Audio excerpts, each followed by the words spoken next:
that debt, Miss G. Let me move so you can see my little skirts. Show them all that debt, Miss G. No debt, baby. No debt, baby. No debt. Come on. No debt. You gotta have some debt. Keep it tall. No debt. No debt. I'm debt free too. No debt. We love How? you. How many plaques is that, Dr. G? I have 3. Hey, Tiff, make sure you 3 don't got nothing degrees. planned. That was me. I turned it off. Oh, you got 3 degrees? See how I got No it, debt. All right. How you did that? I paid it off. Got forgiven. Did all the programs. I worked the system. She went to DeBry. Wow. That's all. She's smart. The bar still open? No, it's closed. I think they closed out the G walk the store. They gonna shut it down, man. They'll never believe this. Yo, man. Hey, 2K, I gotta assess that shit, bro. You said your son light skinned, so it's 25% more chance that he might be gay. Absolutely, but don't leave the rest out now. I said I speak about my family in totality. Okay. So I got 2 daughters, so the percentage of one of them being a hoe is astronomical. And I got a light-skinned son, so he has, I think, a 25% rate on probably being gay. Wow. Yeah. You the one with the degree. What's the statistics on that, Miss G? I have no idea, sir. And that's what your degrees need. You need to take them down. Yeah, maybe I should, because, no. Yeah.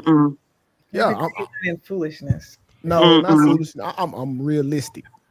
Okay, we know we all come from these homes with these women. One of the sisters was a good girl, the other one was a slut. My fault. She was extra. And we all know that the little light skinned boys are the ones that's fruity. Where are you getting these stats from, 2K? You ever go drive by an LGBT club and let me know who out there.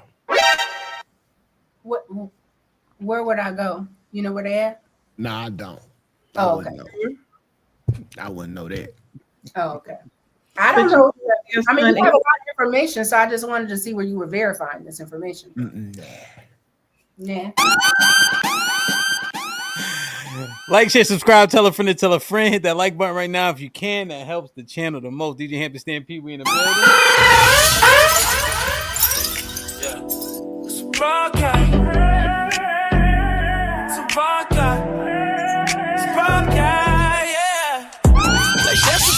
Tell a friend to tell a friend. DJ Ham about to go live again. So hit the likes, my friend, on your way in. First off, salute the chat. And to all new cousins, welcome back. Heard you searching for the real. Well, this is where it's at. The latest topics and panels and brother, don't get sent to the bathroom. We got all the stats to back the facts in the morning or the afternoon. Tuesday, women's POV, 2 Fridays, dancing jamming tune. It's a community of real, and we better than the world news. This might be risky, I hope you know. This might be risky. Let's go. This might be risky. No, I love you, real, I love it. This might be risky. Salute to DJ Hamp, it's time to start the show. Salute to DJ Hamp, it's time to start the show.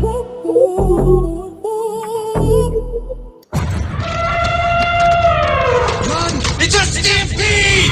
DJ Ham the Stamp. DJ Ham the Stamp. The Baba 2025. Yes. Hey, that's some lap danceable music, bro. Baby. Yeah. The Baba.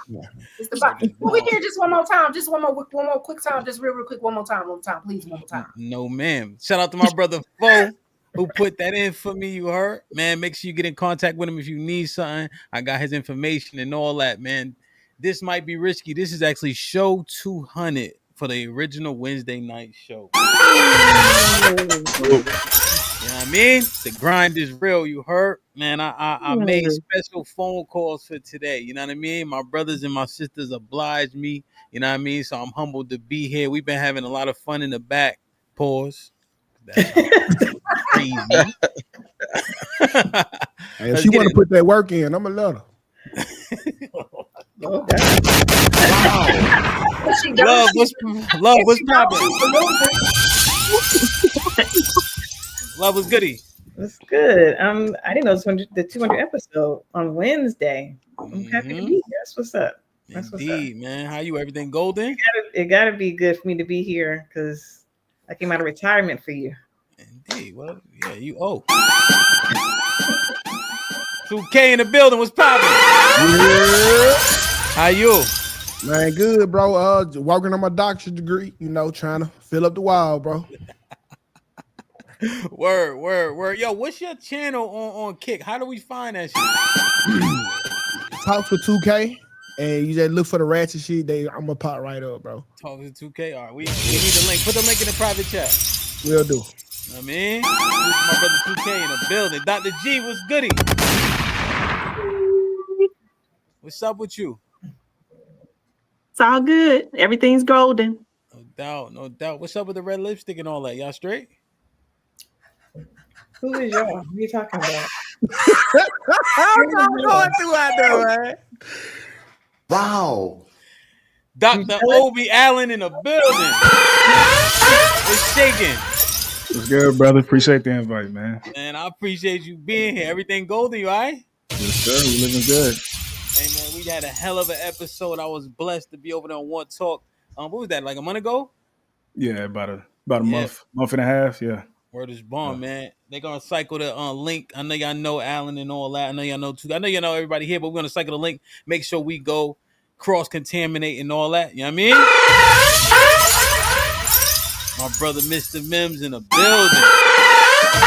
Popping. What up with you, man? Salute to 200, bro. Appreciate the invite, man. Looking ready for the show. You already. I've been on the Millennials versus the World twice. You know what I'm saying? Oh yeah. For sure. So, you show love, bro. I'm ready to get into it tonight. Let's do it. You already, man. Please go like, share, and subscribe. Impress is putting in work. Best moderator in the world, man. You know what I'm saying? Let's get it, man. Salute. Hit the subscribe button if you haven't already to everybody up here, man. We gotta get the flow of that kick wave too, man. Miss Tiff, what's popping? Wow. Midges, but congratulations on the 200. I'm so glad that I got the invite. Congratulations to you, brother. No doubt. Why you was late though? I had got caught up in the Discord. So if you're not a member of the Discord, please join the Discord. Plus, I was pulling the 3 pieces of hair that I have together. I was like, I feel like I can put a rubber band in these things. And y'all see, look, I got 2 of them things up in here. 200 episodes deep. She growing hair. See y'all at 400. It's gonna be silky. It's gonna be down my back. Yeah, forehead crazy today. Put him in the fucking bedroom. Get him out of here. Come on. August, what's goody? Shit like that. Popping, brother. What's going on? You all right? Cooling, man. Cooling. Yeah. Everything good? Yeah, man. Staying on this hustle, you dig? Perfect. Like, share, subscribe, tell a friend, man. Hit that like button right now if you can. That helps the channel the most. What the hell? Oh my God. No way. Talking about. Slim. What the hell? Yeah. What the hell is right? What's up with you, man? What? You've been getting on niggas' nerves for 2 months straight with this clip. Which one?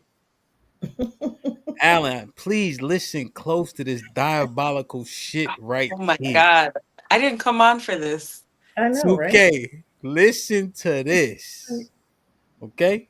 It's a setup. It's a setup. Slim, you done enough, to be honest with you. And she my drinks. Lord. It's gonna be a fun night. All right, let me It's show you. actually juice. I need to understand what y'all take on this is. As I'm dating him in all of this, like I have dated somebody that I'm like, you know what? I think this is exactly what I've been looking for. He don't play no sports. He don't play no video games. This man go to work. He goes and sees his mom every so often. Outside of that, I am the priority. Jeez. But it's almost, and this is where Every new syllable could set off a stuttering spasm. Negative part. And I'm gonna not be a good representation of women right now, but and I'm like, oh, like you also need to have something to do. Like I can't be your main focus. God.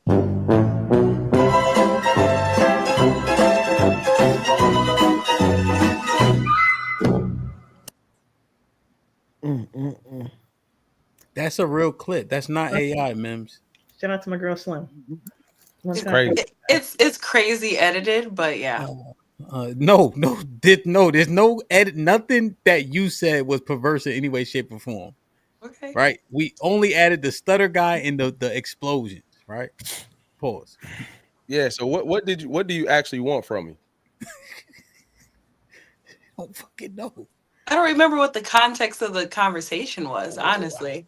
You still got the man? You know, we're still Okay. Then what you want from him? He still there. Right. Yes. I'm not complaining. We're See, good. I can tell you right now, I'm gonna have to diagnose Slim. One of my doctor's degrees. It looked like Slim suffered from Pam's disease. Please acknowledge me syndrome. I think she might say a lot of stuff that she probably really don't mean. I went to school with girls like Slim. Mm-hmm. Yeah. She go ahead, August. I just sound like she meant all that shit. That's exactly what happens. Like it's like you get what you want, and then you realize you don't want it. So it's just kind of like ain't no making them happy. I don't know. It's a clear example. That's all I'm trying to say. He did exactly what she was supposed to do and talk. She talked the right talk because that's exactly how it be. Alan, did you hear it? Yeah, I heard it. She did that. If I could ask you a question, Slim, like what was the context of the conversation like leading up to that response? So the context was me coming off of something that was the completely opposite, the extreme opposite, to where I had no experience of being the front and center or a priority in a relationship, right? So there was conversation about a previous relationship where extracurricular activities was the priority, relationship and family came second to that. And then it's talking about my new experience to where it's the complete opposite, and that there should be a happy medium there. So it was showing the extremities between one relationship to the other, and so it only showed one part of that.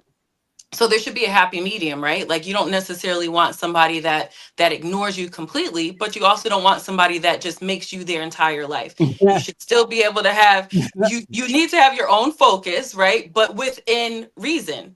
Within reason. And that's not crazy, right? Yeah. I don't want somebody that I'm the only focus. You should have some business. You just windmilling right now. I remember that day. It's the same thing. There should be happy medium. That's not crazy. Slim, you answered his question. He got to go ahead, Alan. She just. I just want to clarify. Hold on, Tiff. They in a. No, she can go ahead. I'm still thinking. Yo, Alan, this is the thing. You don't need to overthink that dumb shit. You saw, you heard it. But he asked where that came from.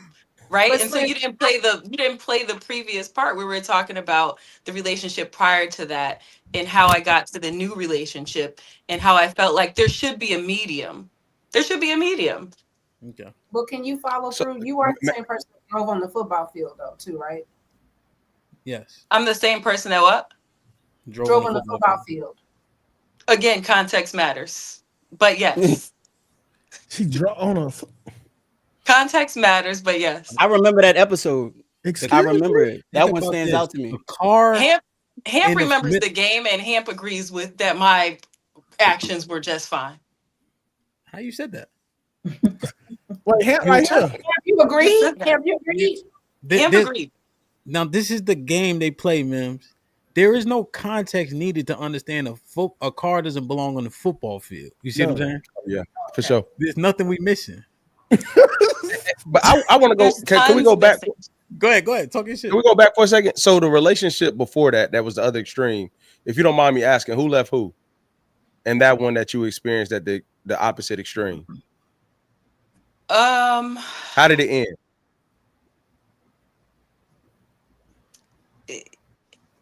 I left the person, kind of. Because you didn't get enough time. No, there's more to it than just that. But yeah, So there's a both of them. multitude of things. Okay. I'm sorry. Both of them were because of time. Both of who? What do you? I don't know what you're questioning. You said it's two different relationships. So one relationship didn't work out. Was that because of time? And then the second I'm one. still in a relationship, so I'm not sure what's happening. Oh, okay. No. Yeah. So no. So what he was asking is, how did my marriage end? I didn't know it was a marriage. Okay, Oh, so serious? I What? did. Yeah. So this is my thing though. It's just I find it hard to believe if he had absolutely nothing going on, you wouldn't want him, in my opinion. But so what I heard you say is he go to work, he visit his mom, he ain't got too much where you could be a priority, right? But most of the times that becomes an issue when he start getting clingy because you're going to become that number one. And 9 times out of 10, the opposite that you said you just left, where you experienced the extreme, when you're on the other end of that, it doesn't work out any better. Was my thought. Oh yeah, I didn't say it didn't work. What I said is that men should have a happy medium.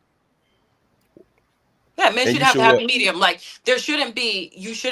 Men shouldn't have a priority. Like make their family not a priority. But you also should have. You shouldn't make your wife your world either. Oh, Right? okay. There should be a I happy. agree. There should be a happy medium. You should have hobbies. I'm not saying that the world the world revolves around me. Men should have hobbies, but you have to have balance regardless of what you do. So family, you need to have family, but you also need to have a life of your own, both men and women. And that's all I'm saying. So when you're talking about extremes, one person that chooses the outside world as their priority, or a man that chooses just the woman as the priority, neither one of those things are healthy. There should be a happy medium. That Right? sound like you, but it sounds like That's you a trying to fact. build a nigga. That's what it sounds like. I'm absolutely not. I'm 42 years old. I don't got time for it. No, I'm just saying, like, you know, like a man has to have the human experience. You know what I mean? Like, so if he's into something, and that's just something that he's into, I don't think that anybody should get in the way of that. Or if you got a man that's prioritizing you, which is something that you asked for, then you should, you know, to me, should be grateful for that and not try and really move the needle as perfectly to wherever you want it to be at for that man, because that's not realistic. You know what I mean? Like some niggas is gonna be over anxious about whatever they hobby is. No, I get what she's No, saying. that's fine, Like, and that's why you find the person that fits for you. So Okay, yeah, you get what she's saying if she meant what she's saying. that's a fact. Right? Because we know the manifestation of this ideology, the goalposts move depending on how she feels that day. Right? So now your hobby is cool until she Nobody want to said that. spend time. No, I'm just telling them what you mean. That's all. That's not what I mean. You Let me can't. talk my shit. You can talk yours. Right? Because then football too much when she think it's too much. Yeah. And then what you doing all up under me when she want her time. Right? So this so-called balance is really only balance if they can manipulate it as they see fit. That's a fact. That's what I meant. That's what I was trying to say. Football could be too much. Football could be too much. You shouldn't leave your wedding to play a football game. You shouldn't leave the hospital when your wife is giving birth to play a football game. That's an extremity. Like that's taking it too far. Yes, you should be able to go play games. Yes, I would love to go and support you. I'll wear the jersey, I'll make the sandwiches, I'll cut the oranges, I'll run the tiger bomb. But yeah, you probably shouldn't leave when I'm 9 centimeters dilated. That's probably not a good choice. Is it Was y'all it like first a kid? championship game though? Huh? Was it like a championship game? There's always a championship game when you date winners. There's always championship games when you date winners. So I mean, he's a winner. I'm not saying that he's not a scrub. He's a winner. So therefore, there's always then you know what championship. it is to date a winner, and dating a winner means he's not going to be there when you are because he's a winner. That's not. I mean, no, that's not how that works. It's not how it works for me. So yeah, if you get a woman that's okay with that, that's good for them. You could do, you know what? Was He he could play today. He could play as many games as he wants. You know why? Because I left. You play as many was he games as like you that when want. you first met him? Yes. Did you No, meet him like that? He was a no. winner when she met him. Because he was a winner when you met him. No. He Don't wasn't a speak winner. to me. Don't Because you know what it takes to be a winner. Wait, hold on. Just before, and I'm happy to answer all questions because I love that you all are so interested. But is this the Slim Show? Absolutely. Is this the This Slim is the Show? opening. This is the opening Oh, segment. I'm happy to answer all questions one at a time. One So at a time, is please. this was that y'all first child? No, we have 4 children together. Okay, so listen. So I'm tired of it because I stayed home. I stayed home to do a show when my wife had my 3rd child. Like, because like after the first time, like really all the glory is gone. Like I've been here before, been there, done that, heard the screams. She gonna get up and go to the bathroom. Oh, my stomach. She gonna bounce on the ball a couple times and then she gonna have a baby. I don't need to see that 3 times to be a good father. And you don't have to have that many kids either. We don't, but like kid number 4. You got to play all the episodes. Like, I'm not going to keep reliving the story. So, and I understand that you're new into the story that's been told several times, which is why I was brought here. But yeah, like, we don't have to have the kids. But don't ask for kids and don't want to be there because like one thing about me, like I'll make you a single dad. But he's there. He just wasn't there. Yeah, no, but like, yeah, so you got to like we have to split the stuff that we don't want to do, right? Like I don't want to be here having a kid, neither do you. I like to be at the game too. I have fun with the wives. I don't want to be here, but guess what? I have to give birth. So guess what? We both have to suffer. It's equal suffering. And he didn't want to be there watching you cry and bleed out. You know what I'm saying? Like no dudes and no man. I didn't want to be there either. But here I am. So the reason why I didn't want to be there because I don't enjoy not being able to help my wife when she needs help the most. It makes me paralyzed as a man. I'm just sitting here, and I could have been making money that the baby also was gonna need. Yeah, and I didn't enjoy pushing a 9-pound baby out of my vagina, but here we are. Like, we don't enjoy a lot of things, but it happens. It happens, but you know what? And that's where the support comes in. And it's fine. And you're right. Everybody has choice. You make choices. You make one choice. You make 2 choices. And once you make 37 choices, then you leave, and that's fine. And everybody goes on about their life. And then you go find your next partner, the partner that fits what you're looking for. And it's found. So listen, I know the choice is yours, but there's a sound you have to get familiar with when it comes to kids. Okay, it sounds like this. You tell him. Wait, do you have children, sir? You hear that? That right there is what you call a dirt joke. That's the sound that could have happened if you would have just said that you didn't want kids. That's the sound that you're hearing. It's not that I don't want kids. It's just I don't want you disturbing what I do with the kids. Right, me either. I don't want to be disturbed with kids either, because I also like to have fun. So I also like to have a hobby. I also like to make money and do all the other things that you expressed. But if we're going to come into this agreement together as a unit, we're going to handle this as a unit. If we're not, that's fine. I can make you a single dad. What do you mean as a unit? And like as a partnership? Yeah, that's usually, yes. See, no, absolutely. No, ma'am. No, ma'am. Did you know these behaviors and habits before y'all had kids? What behaviors or habits or what? We grew into each other because this is a relationship from 15 to 37. So we're not talking about, I met this person at 36. My story is very unique, probably different from most of you on here.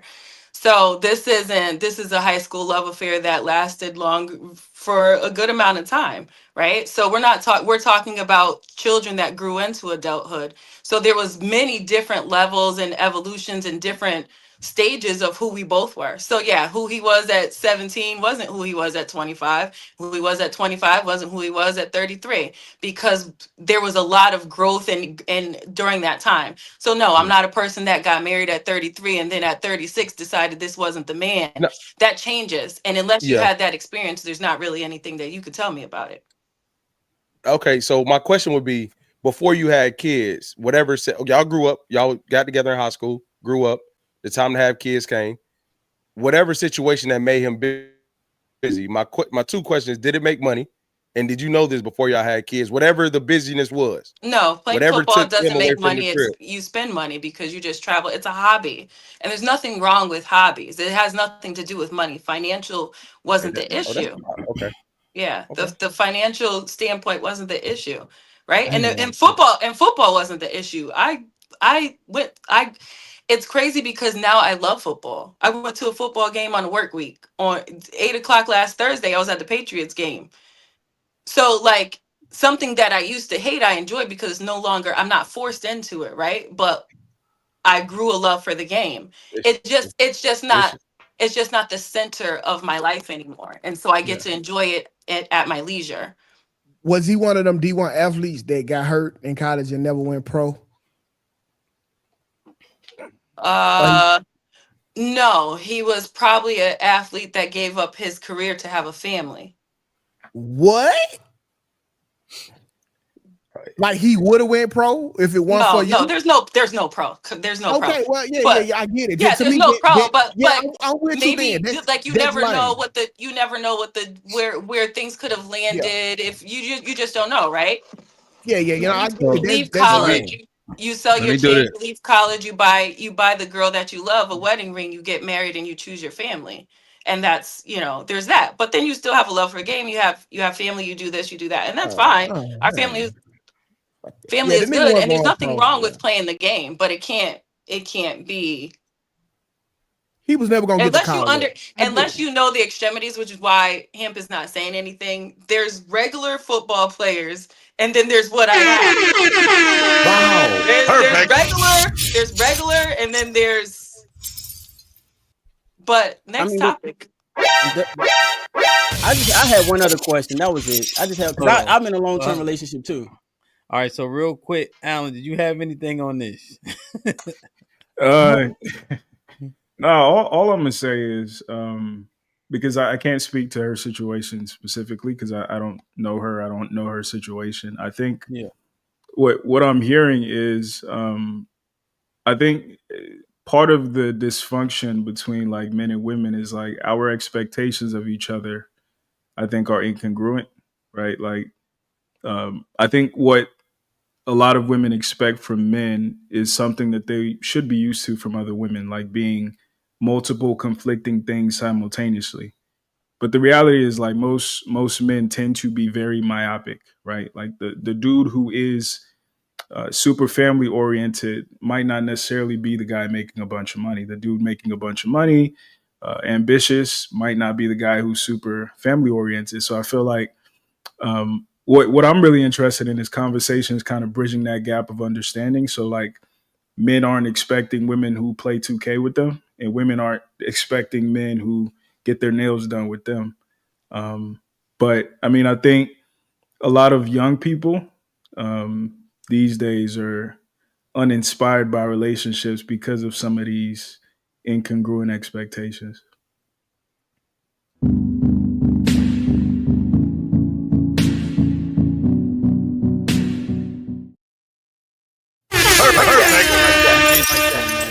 I know Slim a good sport, so she don't care about that shit. Perfect. That clip is viral though, nigga. Everybody know you. You don't know them.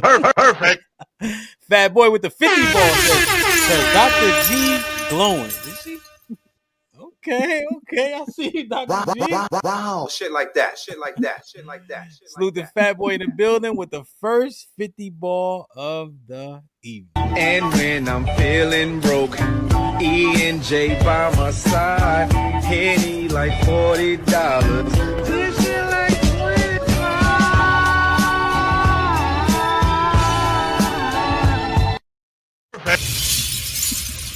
Onika with the $2 says equal suffering. Yes, yeah, these old people got issues. Marcus Evans with the $5 says, yo, bro, you got brother 2K and brother Allen on the panel. This is about to be a shit like that. Hank with the $2 says, congrats to Tiff on the 2 rubber bands in her hair. Perfect. Rashard Nelson was popping with the 20 ball says, congrats on 200 episodes. Perfect. You got a great channel and a great community. Salute, my brother. I appreciate you for the first 20 ball of the day.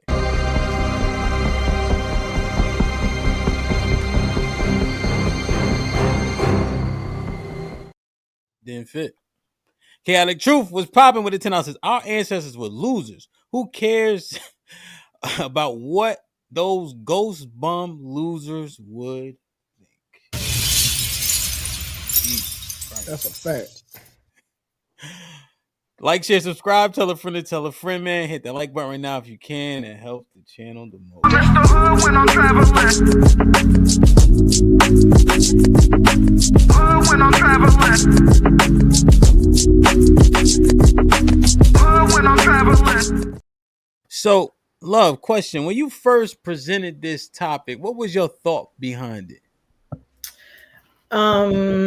Basically, how would our ancestors, how do they view us?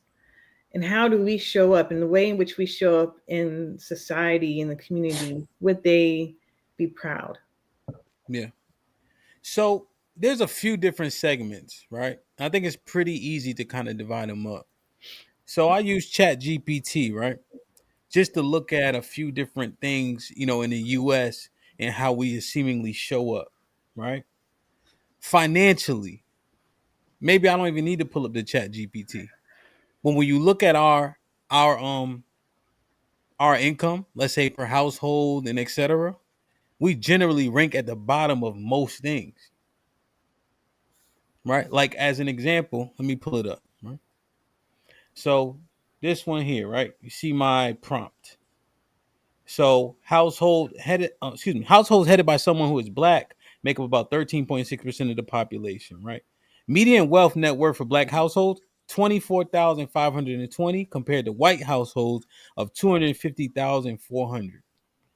And we can continue to go on and on. So when we say the ancestors, making our ancestors proud, what would they think? What would they make of our financial situation in terms of where we rank in this country? I think they'll look at their actions to be like, damn, we mess y'all up. Because essentially a lot of this shit they fought. The whole integrate, what you call it when they got together, integration. That was our ancestors' fault.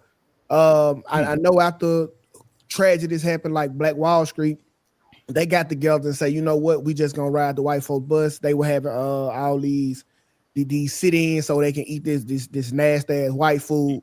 That didn't have to happen. They wanted us to have the same education as them. That didn't have to happen. So they directly are responsible for the integration with us that started to put us at a deficit. I think you're conflating separate but equal, though. So it wasn't that they necessarily wanted integration, which I can agree with you that integration is the illusion of inclusion. Mm-hmm. But I think for many of them, they did not necessarily want for us to be integrated. They wanted us to have the same type of systems because they were still taxpayers. So regardless if they were in an all-Black neighborhood, those taxes didn't change. If they were business owners, those taxes didn't change. So the demand was, if I'm paying into a tax system as an American citizen, I should get the same rights and have the same social enclaves that should have been merited. So I think we have to be very careful when we're talking about our ancestors in the sense of being proud or not. I think that we have far more success than what they may have believed is possible. But I think that they all would also understand that there's some things that we might have needed to modify. Because again, even Martin Luther King, before he died, said, "What I feel that I'm bringing my people into a sinking ship." So even he understood that, you know what, I've bought into what I believe was inclusion, but he understood that the ship as America was sinking. Absolutely, and that was it. I mean, the illusion of integration might have been fake, but the money the illusion might have been fake, but the money that the white people had started to gain off of us was very real. To the point now, to this day, we are the number one, like we the number one consumers with everything. So with them efforts, that's what directly is we impacted from now. Like literally, bro. We can't get nothing, like, but that's all we can do. We can pay for everything. That's what we do. So, and I understand you, but we also have to understand trauma in the sense Oh of my if you've had a Black Wall Street, if you have a Rosewood, if you have things where you've seen systems and things be built up, and then you've seen those systems in cities and towns be built apart again systematically, can we economically spend better and do better? Absolutely. But also we have to acknowledge the trauma, the incidents, and what our parents and our grandparents saw, and then kind of make the assessment of why Okay, we so felt. Go ahead. I'm sorry. Go ahead. you went back. We was talking about separate but equal integration and etc. So now you went back before that conversation talking about Rosewood and etc. I understand. Mhm. 2K had a adverse response to the trauma stance and sentiment. I just want to see what Mims was about to say. Go ahead, Mims. Yeah, so I think if we strictly keep it in terms of money, I think the floor is higher and the ceiling is higher for where we're at. You know what I mean? I also think you got to take in consideration where we started. Like if you Right. look in the grand scheme of things of where we started and where we at, I don't think they'll necessarily be disappointed because the floor is higher and the ceiling is higher. And if you look at us as individuals, most of our demographic, black man or black woman, are making significantly more than we were through the years. I think where it gets faulty at is how educated we are about money now that we have it. So I think a lot of the numbers that we see can be skewed because it's like, okay, salaries don't mean that much now if you don't know what you're doing with them. Like you Right. work hard, you go to college, you get the money, you make six figures. I know that's a conversation now. And then now we don't have the financial literacy to know what to do with it in order to set people up. If you look at simple things, life insurance through the years, say if you had nothing and your people's got life insurance plan was the one their job gave them. Mm-hmm. You know what I mean? Like, yeah, that's a little bit of money, but you didn't know that was coming. Right. You can set the next generation up through life insurance, even though somebody got a pass. But I think now, if we strictly talking about money, I would have to say our floor and ceiling is higher, so you couldn't be disappointed at that. Now, Where okay, go I ahead. understand that, man. But where are you getting so when you say floor ceiling is higher, what do you exactly mean by that before I reply? I think if you look at the poorest African American now, Yeah. with modern conditions, is at a better place than the poor African American of our ancestors. And that's a fact. And that's a so Alan, when I hear that, I don't hear accomplishment. I hear we're doing better than the people who had absolutely nothing. That literally were separate equal, didn't have representation for their money. So it's almost like you don't got no choice but to be doing better than them, right? And that's not a is that a hard is that a hard thing to achieve? But this my thing. This my thing though. Hemp. If they didn't have something, and their goal for us was access, okay, so they gave us the access in order for us to get something. So their goal, they in the money world, they can't align with us because they didn't have it at all, right? But if they fought for access and now we going to college, we getting corporate jobs, we're CEOs of things, we buying real estate, it was for the access of that. Of course, with the circumstances they had, they couldn't touch where we were at. It was few and far in between. But solely in the thought of African American slaves didn't have anything. You fought to be free, then you fought for access. And even though it's rougher, we don't have all things. I don't think you could be disappointed with what we did with the access that we had. Now we got to further the access is what led us back to slavery. 1 second, 2K, but let me build on what Alan is saying. And I Wait, think no. a lot of Alan didn't even speak yet. So Tip, hold on. Mims, I'm sorry, Mims. Alan, August Slim, right? Dr. G, if I'm the ancestors, knowing what they went through and looking at financially where we are now, I think that I would be disappointed. We ranked the lowest in damn near every category. No. Disappointed in who though, Hal?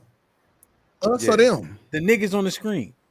No. And that's why I said, because here's the thing. Here's the reason why, right? Because if we're saying, because 2K, I'm going off of the premise that Mims painted, right? Okay. That they fought to give us access to these things. I'll say that. To give access. So now I'm looking at what we did with the access, and I'm thinking that I don't think we did a good job with the access. Is the point, because we are the biggest consumers. Like I just don't see But it. now, Like, okay, the machine got bigger too, though. But The Mims, machine got bigger as we grew. but Mims, it's All right, not so even. here's what I want to do. Here's what I want to do. It's Here's not what I fair. want to do. Tiff, She's Tiff, taken Tiff, 50 years. Tiff. Now I'm not gonna keep saying Tiff. All right. Don't even do that. All right. So I want to hear from Alan, Dr. G, Slim, August, and then we'll go back to 2K and Mims. All right. What I'll say is this, because I guess I'm the resident African in the group. So I'm gonna zoom out a little bit. I'm from Nigeria. Oh, these niggas hate us, man.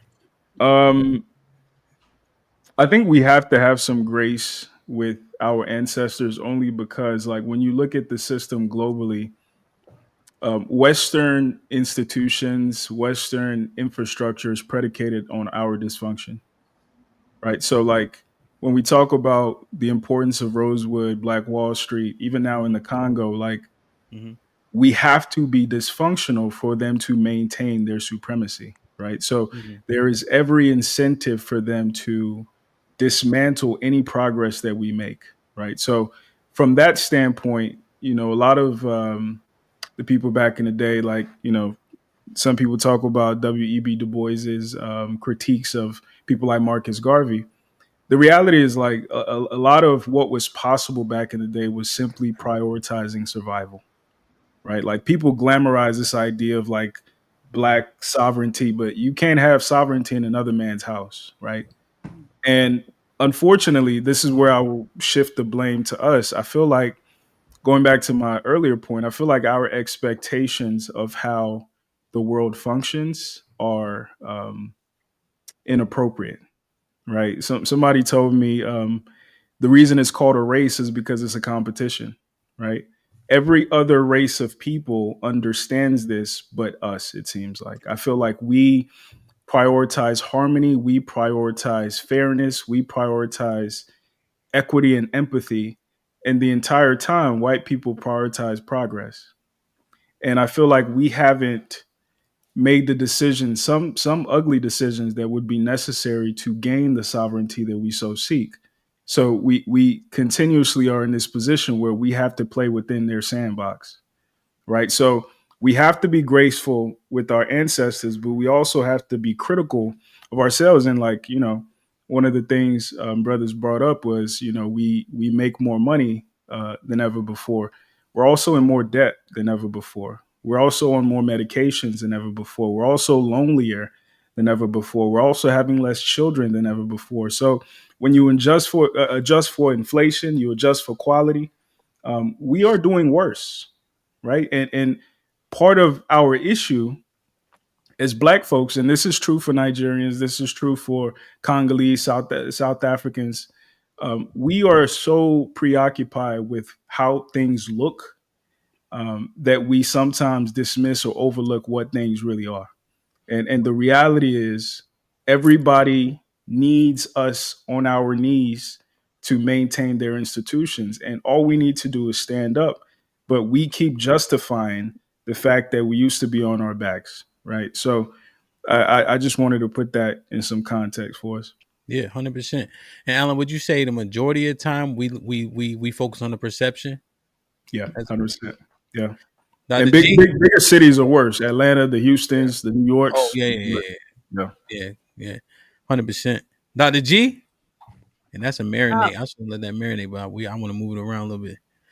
No, Dr. I'm gonna let it marinate because there's nothing else for me to say. He pretty much said everything that I probably would say, and he even said it better than perhaps I would say. So I'm gonna pass. I mean, I'm right there with it. It's like the system, right? And I don't think we take that into account enough when we're looking at these numbers and such. But again, brother, you spoke very eloquently. I'm with you 100%. Appreciate it. Thank you. August? Yeah, I agree with Alan. I think that the point of contention isn't really the integration. I think it really is the nuclear family when we lost that. If you really look, I've done some chat GPT in myself, and if you look up the Black household We ain't there income, yet. Okay, am I moving too yeah, fast? yeah. So we gonna talk about relationships. That's all niggas want to talk about anyway. All right. But yeah, the disparity, I named it actually. It was, I think our household's 26,000, white households 250,000. Mm-hmm. But I think there's a disparity between single homes and then married Yeah. homes, because in the married home, that's where you can build the the generational wealth, and you have both Mhm. parties there that can keep each other in balance. So when our divorce rates being so high and us not being those family units, it's hard for us to get together and monitor the spending and be able to understand how to move forward in leadership. And just like Alan was saying, competing, men institute the idea of competing. And so this is what I believe, this is just a thought that I have. Alan was describing how we focus on what looks good, right? And that right there to me is how women operate, which is good. It's they're supposed to, but when you have women raising the children and that the matriarchy, the Black community is a matriarchy, then our focus becomes that of how women think. And so we lose the sight of it's a race and we got to compete. We lose that, you know what I mean? So I think that once the Black community starts to really prioritize the nuclear family again, that's when we start to see a lot of our issues that we can't explain and we keep talking about, and all these symptoms that's happening. We're gonna start to see that kind of repair itself. And I hope I'm not moving too fast, but that's that's how I look at it. Okay. Yeah, I mean, I think there's definitely a correlation with the financials. Let me just, Slim, you got something on those? You want 2K to jump in? No, I just think that it's important to remember, like, the our ancestors that we speak of, that were making $30,000 and $40,000 had the houses that are now going for $2 million, $3 million, right? They were able to buy that with 20, 30, $40,000 income. So that $40,000 income today computes to $184,000 salary. So you're like, oh, I'm six figures, I make 184,000, but it means, like, you have no money, you're still poor. And so people think like that six figure income, when I'm an 80s baby, right? People that made six figures was the Cosbys, right? They were six figure income families, and we thought that they were so rich. They lived in the brownstone and they probably both made, a hundred and something $1,000 because you could live off that. But in 2025, if you make $150,000, you're still struggling. And so keeping that in mind, based on where we are in the economy, you're not doing better. You're not doing better. You just And the just ancestors? live in Yeah. 2025. That's it. You're not doing better. You're making the same amount, if not less, than what your ancestors were making in their time. So you can't compare the two. Yeah, it's and you can't compare. My grandma and them, I think my granddad hated my grandma because she had 6 kids and they all stayed in the shotgun shack. And that what we call pure love. He was able to take care and pay the $16 rent and the car note that was 100. Well, you know what I'm saying? Everything was so low that if they seen this shit, they'd be like, damn, how y'all doing this? I really think, but I did like what Alan was saying. It's just gonna come off as radical when it's time to do it. Like we got to redirect our YN energy to the opposition. We got to we got to have some type of force because we have been trying to get we've been trying to achieve things to peace to a bunch of people who believe in violence. So that's why we seen at the end of the poll, because we so cohesive, we so embracing, we love, hey, come get a plate from the barbecue. We need to focus on us. We care too much, we too nice. And like Alan said, man, we got to be ready to go to war about it. But who want to die? Yeah. Go ahead. The floor is open.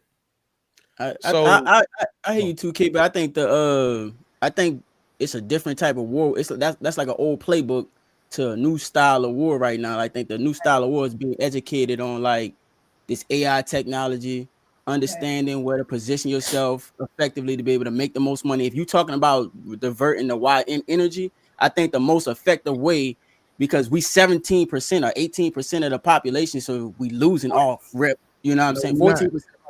We don't have just based off of the numbers, we don't have enough. And then and if we're gonna use our soldiers I think that they should be redirected into being able to understand how to play the game the right way and then generate the wealth, not just being, this overt type of, attack. I don't think that's the word. Numbers But go don't ahead. win wars, bro. To build on all of y'all's points, so August, to what you're saying, a lot of times we always like to reach back to the March on Washington. Before the March on Washington, there was 18 months of a boycott. So economic boycotting and targeted boycotting, we know works, and we know it works in 2025 and 2024 because we've been boycotting Target for how long, and they've taken several losses. We're going to see what happens now. I think it's from November 22nd to December 13th of the no spend is another boycott. So 2K did his hand like that. But again, you get a lot of people that don't understand that the biggest flex that we have, if we want to talk about the $1 trillion of spending power with Black people, is where we can economically cipher our money together. You can literally, and they can cross connect and take where Target dropped down and where Black people started shopping at Costco, and how Costco stocks have went up and other people follow. So we have to be with people that want to be in collaboration with us and understand that if we don't have the rights as the bottom, then everybody else does. I'm condensing it him. The other thing is this, as far as our No. One thing. No, hold on. Okay. So let's get a reply to that, and then Mims was trying to get in too. Okay, so Tip, listen, the way you trying to do things is how women go to war. Okay, you can't battle. We definitely at war. And listen, the way y'all trying to kill them economically, that's like shooting dice against a billionaire. You're not gonna win. The money, what we trying to do, we can't do it for the amount of time that it needs to be done. There has to be war in the way they understand it to be a threat, and there's How many armies violence. do you have? Huh? How many armies do you have? We people. We don't, like I was telling him. Hold on, yeah. We the people don't listen. Numbers don't win war. Revolutionary war tactics do. So Okay, who's prepared to go to war? That's a conversation we can have for another time. No. Let's not say we can't talk form about battle and they're not ready. Okay, you trying to hurt these folks with money. They print the money. Okay, it's been depression. Fake money, huh? They still need to print money. Not important. I'm telling you, the money is not important because they got it all. Okay. The money is not important as y'all wanted to make it is. Y'all, we have to do stuff on the level where they understand it. The only way is violence. So 14% of people are going to go, and out of that 14%, let's say 7%, because for all 14 ain't gonna go. So realistically speaking, you thinking like a woman. I'm telling you. No, you can't should. Listen, I am a woman, and I'm asking you a question as a man. And I'm trying to let him answer the question. Listen, you thinking like a woman, okay? And that's I'm fine. a woman, You so think you say that I'm a woman, so I'm thinking like what I am. Of course, you thinking about preservation. No, I'm thinking about logistically. 14% of the population. Your interjections now it's the No, devolving he's a the man. He got it. I'm thinking like a woman. Listen to what I'm saying. I don't argue with no woman. No, come on, Tiff. You can't keep interjecting every time you hear something you don't like. Like, come on. So finish the thought, 2K, and then we get Mims in. I lost it. She got it. You were saying something about violence. Man, you got the strategy. I wanted to hear you say something about violence. I wanted to hear what he's gonna say. We gotta take it to them like a man do with the violence. I wanted to understand where you're coming from. And like men, like anything else, we have to be willing to make that sacrifice for the rest of the community in the future. Listen, what you doing will work, Tiff, but it has to be in unison with what we're doing. You can't just cut the finances off and then they still got a whole army. We got to be moving with the army, cutting the finances off, and now they bleeding out. We can't fight them one way. They're just dead. That's what I'm saying. I agree with you. Hold on, August. Mims, anything on that? Because I think he's talking about all fronts, right? You have to be prepared in that way too after you cut off the funding, so to speak. And then he's saying our funding they would see it as nominal just because they control the majority of the monies anyway, you know? And we also saw, just based on what he's saying, we've seen them bail out their big companies. We've seen them bail out Ford and everybody else. So when we take our 10 trillion, right, from Target, who's to say they wouldn't just do the same thing for Target? So it's just a interesting what he's saying, right? Mims, go ahead. So it kind of got lost in there, but Alan, I just want to say salute, bro. I agree with everything you said. But I want to take a step back though. I think the conversation kind of got mixed up to me. If we're talking strictly money versus the root causes of why those things are that way, I will wholeheartedly agree with the disappointment in how we move as a family, the nucleus in the Black American family now, where we came from. Okay. But the thing is, when we start with numbers in America, it's already skewed because when you think about median, there's so many more white households than ours. That middle number is going to be higher regardless of whatever you take from it. You know what I'm saying? Now, granted, the discrepancy between where they at and where we're at is crazy, but like there's so many white homes that 250,000 is just, there's a lot of them around that middle number. However, I think the thing that gets lost in translation with what 2K was talking about earlier is like, you don't see a group of people now culturally, if we switch in the conversation to culturally how we move with money, no, we don't move like that. But if you take the individual Black families or the individual Black man and the individual Black woman, it's a far different conversation than what we look like from an economic standpoint of Black families. That's my point. Because when you say six figures, no, it's not the same. But if you in a two, that's the same way I could argue. If you in a marriage in a 2-income household and y'all both got six figures, we talking about a different ball game. That does still hit different in 2025. Yeah. Now, if you single out here grinding on your own, it's hard out here for a player. But if you have two working people that did what they had to do, and y'all both have that, I must say that impact in 2025 is far different than if you single making that, and that's just the reality of it. Can I say something real quick? Yeah, go ahead, and then we'll get. I'm 50-50 with 2K and Miss Tiff. And I'll tell you like where I agree and where I disagree with both of you.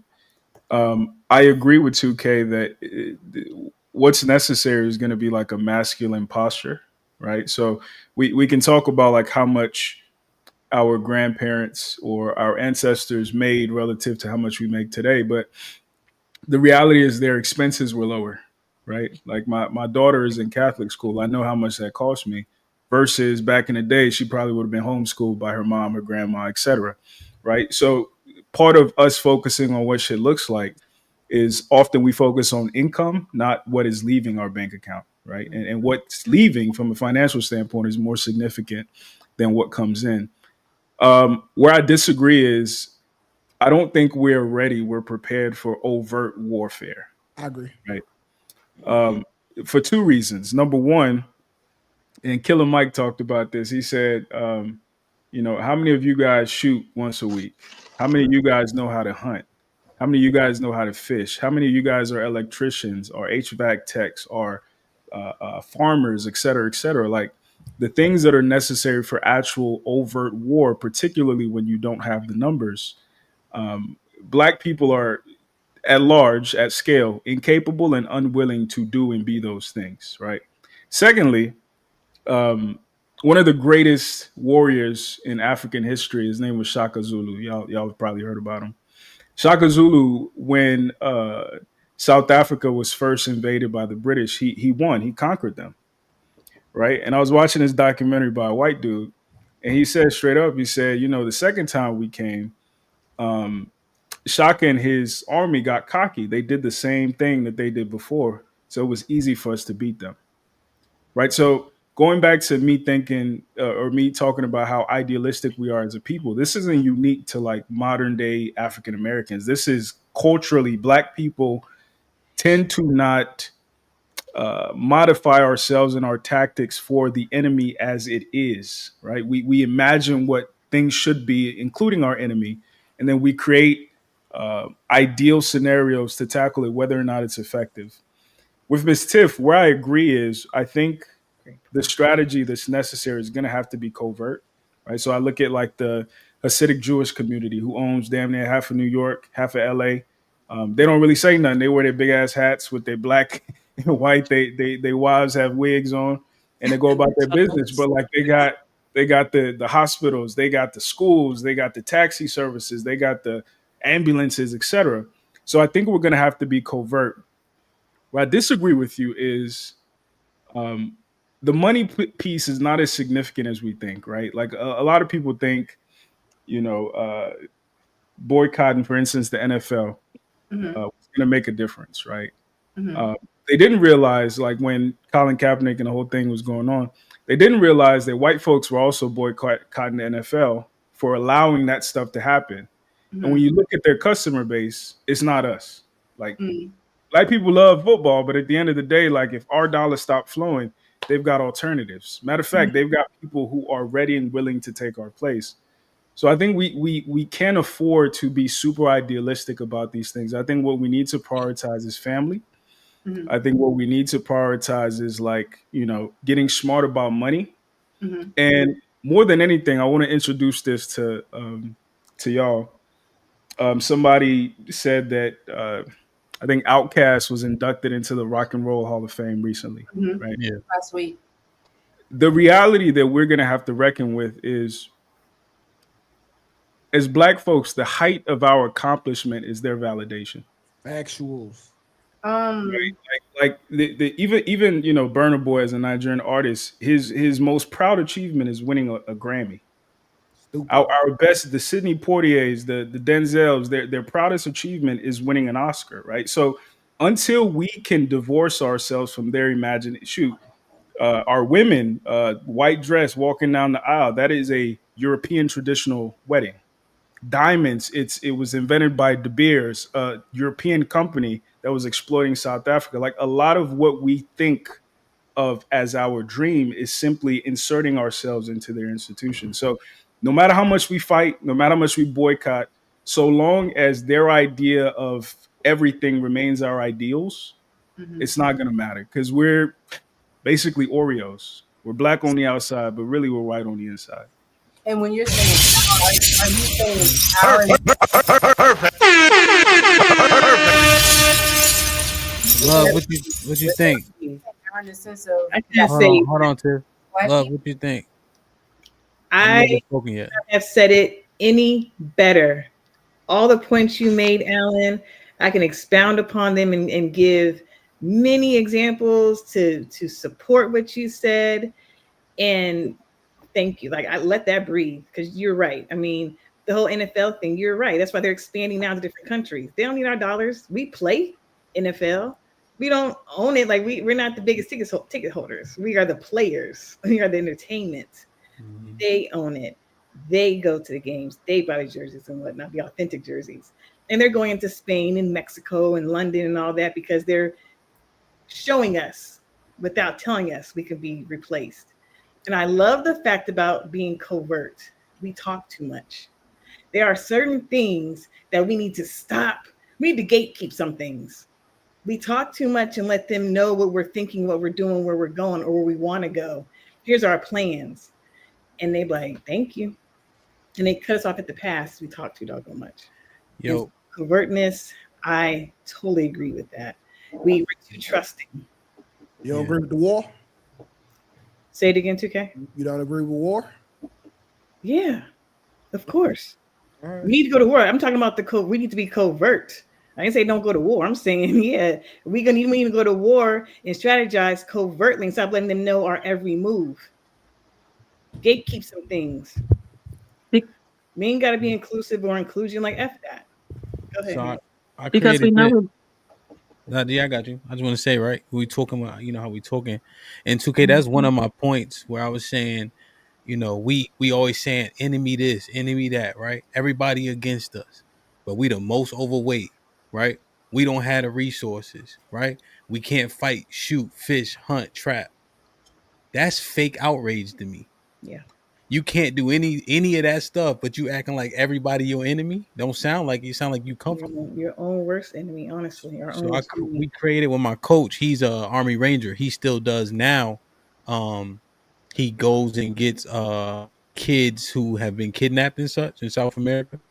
And so we created it. Well, he created this survival course that I'm doing in January. It's a 3-day survival course, 1,500 calories, 3 bottles of water, hunt, fish, trap for 3 days.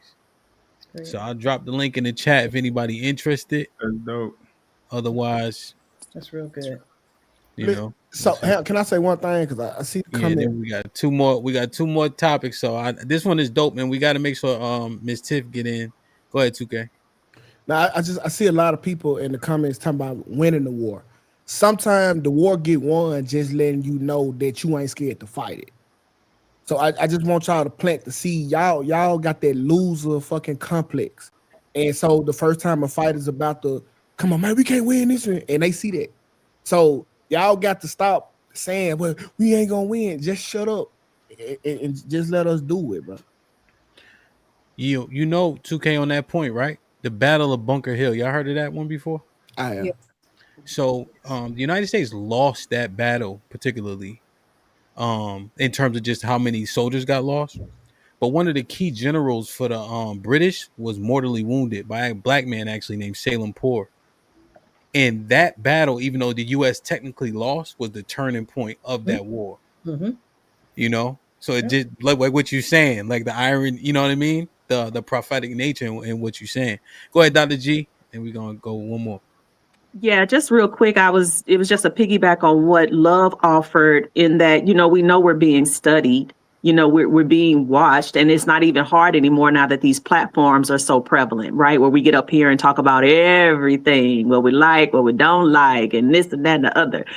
So covert, is the word of the day, in my opinion, right? Because we're definitely not doing a good job of holding anything secret from anyone. So just a quick piggyback is all I wanted to give. Pause. No, I got you for sure. Tiff, thank you. No, I agree with the covert. I think my concern, and it's not about winning the war, is ensuring that we have the soldiers that are ready to die for it. Can I have one more thing real quick? Don't hit it yet. Real quick. I think part of us losing the war is, again, Alan said it. I'm gonna talk about this. We need their validation. We lost already. Like, we don't feel that we've arrived until we get their accolades. And that's a part of the problem. But okay, now hit it. You think I Like, share, subscribe, tell a friend to tell a friend. Hit that like button right now if you can. That helps the channel the most. Aaron with the $2. Name a nation that was built without bloodshed. Can't. Yeah. CT with the $2 link. No.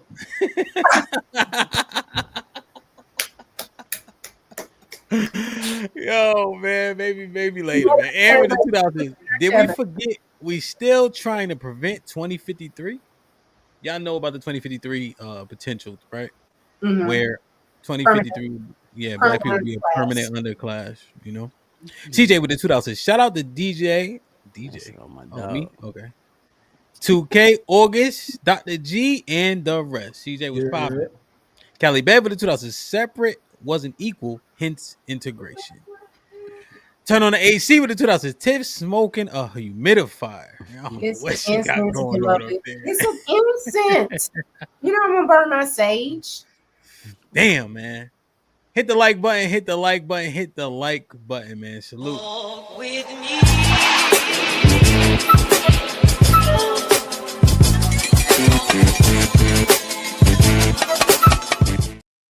Now, we gotta make sure we stay on the path on the topics. Now, I know they all slightly intertwine, Tiff.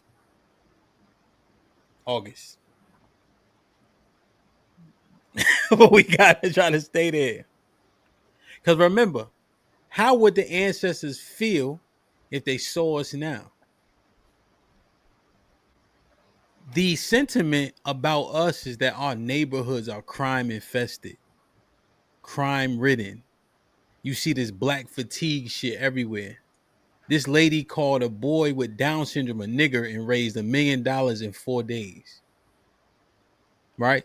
This is how we view. When you look at these different statistical reports, now the FBI 2019 is the one we see mostly because of how it's laid out. But you can actually go to a website and literally put in different categories. I did a show about white people and the crimes that they lead in, right? Rape, molestation. Those things are probably the most violent things you could do to a person. but those aren't incorporated into the violent crime stats, right? They're like separate. I think they're called like sexual deviant crimes and etc. You know, but is it propaganda about our behavior in terms of crime? Or if our ancestors looked based on what they quote unquote fought for, died for to get us these experiences and these opportunities, right? Now, they weren't, I don't know if they're here for the systematic things that happened during the crack era and things of that nature.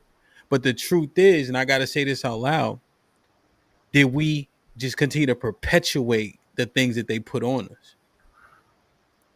What would our ancestors say about how, based on the statistics, we the most violent, we do this, that, and the third, in terms of percentages, right?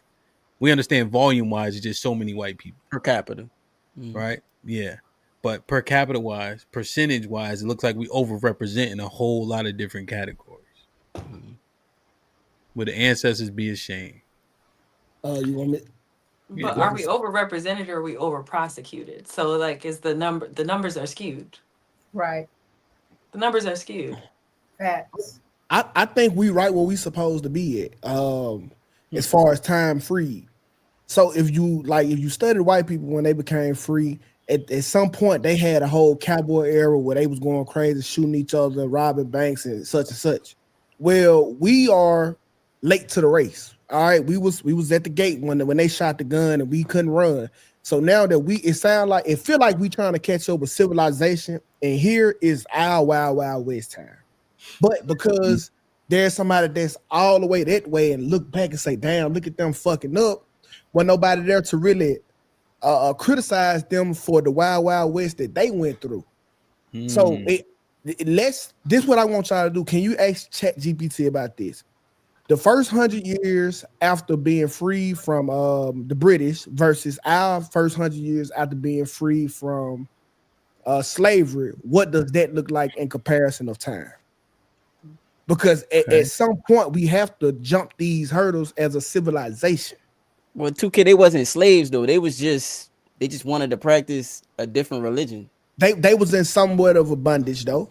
They couldn't. Not like slavery though. Like we was getting our ass. Could they do what they did there here? They just couldn't. They couldn't practice their religion. They couldn't practice their religion, but they were pretty much free. You know, owning people. And the reason why the colonies separated is because they were taxing America and they wanted to be free from the British tax. That's what happened. But when they were free, they was free. It's not free though. You know what I'm saying? Like they was just independent. When they escaped that reality, they was. But it's not the same though. It's not the same because the reality we live bondage. I know they weren't held against their will. I get that's that. what I'm saying. But so make it all different. Listen, it still came with a level of freedom.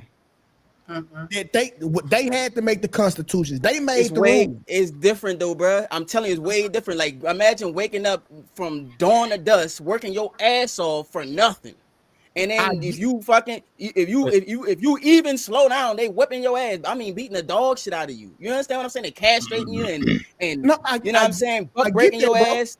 That's a whole totally different experience. But the point he making, I don't know if that is I don't know if that like. It's not the level of bondage they was in. But it's the nuance of it all. That's what I'm trying to say. You can't ignore the nuance. It matters. Let me ask y'all a question. Have we heard the point in its entirety? No. But all right, make the point and then Tiff, you could jump in. You want me to make it? Yeah. Finish okay, the point y'all got is, caught on that point, but the point hasn't came out yet. The point, what I was saying was, think about where they were in their first 100 years of being free, quote unquote. And when we got released, being free, where were they in civilization and society versus where we are now? Like, we're not that long of a run. But you can't. Yeah. So essentially, what's being said is this, right? Hold on, Tiff. Here's what I'm hearing. Okay, so you got 1776, right? That when they wrote the thing and all that, right? Yeah. And then you literally watch the movie Gangs of New York, because this the point he making. And them crackers was going crazy, ignorant, fighting, shooting, killing, So I think that's what he's saying. What was their behavior once they finally got the opportunity to do things for themselves? And he's saying from the cowboys to the Wild Wild West to the gangs of New York, they was out here shooting and killing the shit out of each other. including the Native Americans and everything else. So they judging us for our behavior, right? After we've been out of change for so long. But when they finally got their freedom from the British, they was acting a donkey. But nobody was there to chastise them for it. Like now. That's the point that he was making. Go ahead, Tiff. Even within that Did I point, miss something? Well, go ahead, Tiff. Only to say, if our ancestors. 1 second, 2K. Even within that, then you would have to take from 1964 to 1965. So we still haven't had 100 years, because a lot of what you're talking about is systemic oppression, because we have to talk about from slavery to Reconstruction, from Jim Crow to where we are now, civil rights 64, and then 2025. And even within 2025, we can all acknowledge that there's still systemic systems that are at play. But if you want to say from 1965 till now, we've had 50, 60 years at best, and we're trying to compare our 60 years. You proving my point. Our 60 years. That's what he's saying, Tiff, though. That's what he's saying. But we're still within the 100 years. That's what he's saying. That's what he's saying. You let me finish. So if our ancestors seeing us today, I don't think they'll be surprised. We literally took over what they was fighting to get oppressed from. Like, we are acting like they were. I think that there's a lot of nuance that's being ignored, because you have to understand that when they got their independence from the British, this is the process of establishing civilization in a newfound world that has never been civilized at all. A lot of the natives that are there, you can consider them civilized, but it's not the same civilization that the white man brought into America. And then the Industrial Revolution changed everything. So once they started, they didn't need slave labor no more, and they were moving into the Industrial Revolution. That's when the American culture totally changed. So I get why you're saying it like that, but I don't think it operates the same, because to me personally, I think we have regressed as a culture. I think there's a point in how we regressed and we was never there, bro. I'm about to tell you why. I think that there's a point in American history where we were the most together, and there was a point where we did the whole integration thing, and then the feminism thing came into play, and then the independent thing came into play, and the nuclear. I always run it back to the nuclear family. When the nuclear family got destroyed, that's when we started to regress just as a community. But that's why I think it started. There was a point in time when we was making money. We had Black Wall Street. We had senators doing Reconstruction. All that stuff was moving. But there was a point where we got diverted. You know what I'm saying? Yeah, absolutely. Because we were ahead of the curve. But you got to think about it like this: you ever heard the term like, "Oh damn, they gave the wrong nigga money"? He the wrong nigga with money because he the first nigga to ever have it. He don't know what to do with it. So you look at the white person who got 4 generations of money, he know how to act with it. So we are simply trying to catch up to where they are. We acting the fool now, but you can look at their history and say that this is normal human traits. They just trying to come along and civilize. So when we was moving with the money, he's saying the opportunities. So when we was moving at a rate to catch up with them fast, then these tragic things happen, like Greenwood, and then you got the Tulsa and everything, which set us back more. Yeah. Go ahead. You think we about to mature with the money though? That's what you think? He's saying we gonna get better? Yeah. And that's the thing. Okay. That's the thing when, because he's actually already answered that as he's talking, right? He's saying they have 4 or 5 generations, so now they appear like they know it all. We haven't had that many generations to now say, okay, now it's our turn to. Now, once we had the opportunity, what does it look like? He's saying we haven't had that time span yet. Right. Mims, Dr. G, Allen? In that order? Alan, go ahead, Alan. All I was going to say was, and this is a mistake I've made in the past as well. I think sometimes we overly pathologize ourselves as Black folks, right? Like, the reality is degeneracy is a consequence of scarcity, right? Like, no matter how well-behaved you believe you are, if somebody puts you in a situation where your back is up against the wall, you're hungry enough, you're scared enough, you will act out of character. You revert back. You see what I'm saying? Like Tupac said, I ain't a killer, but don't push me. We all have degeneracy inside of us.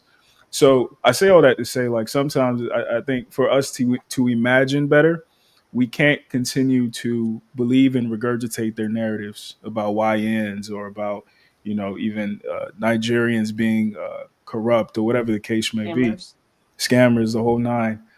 Because the reality is, and I tell people this, if I wasn't fortunate enough to come here, I would have probably been a scammer. I've probably been emailing you just because that is the environment that is what the environment creates, right? And if we then understand, oh, okay, these people who are poor representatives of what our ancestors fought for, what environments are they coming from? Oh, they're coming from the hood, they're coming from the projects.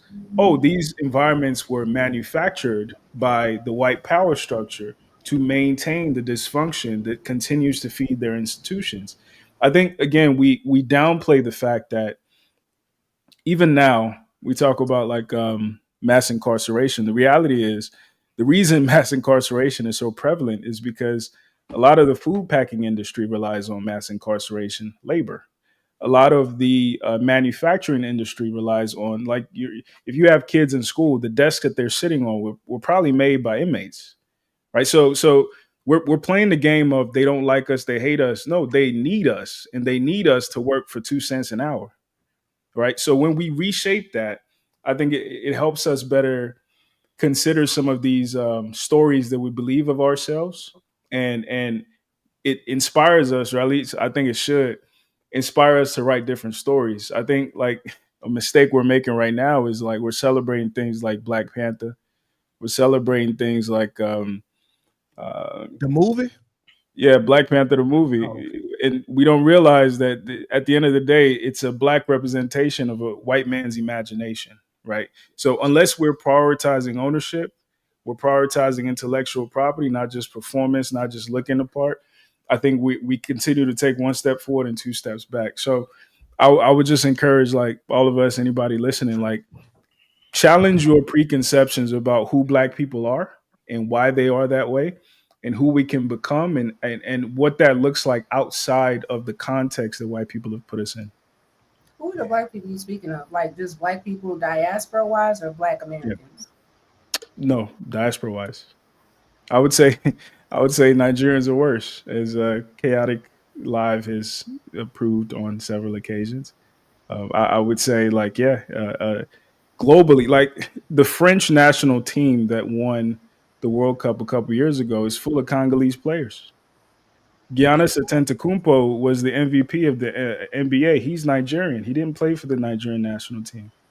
You see what I'm saying? Like our imagination, the extent of our imagination, and it's not necessarily our fault, like I said, but the extent of our imagination is Caucasian.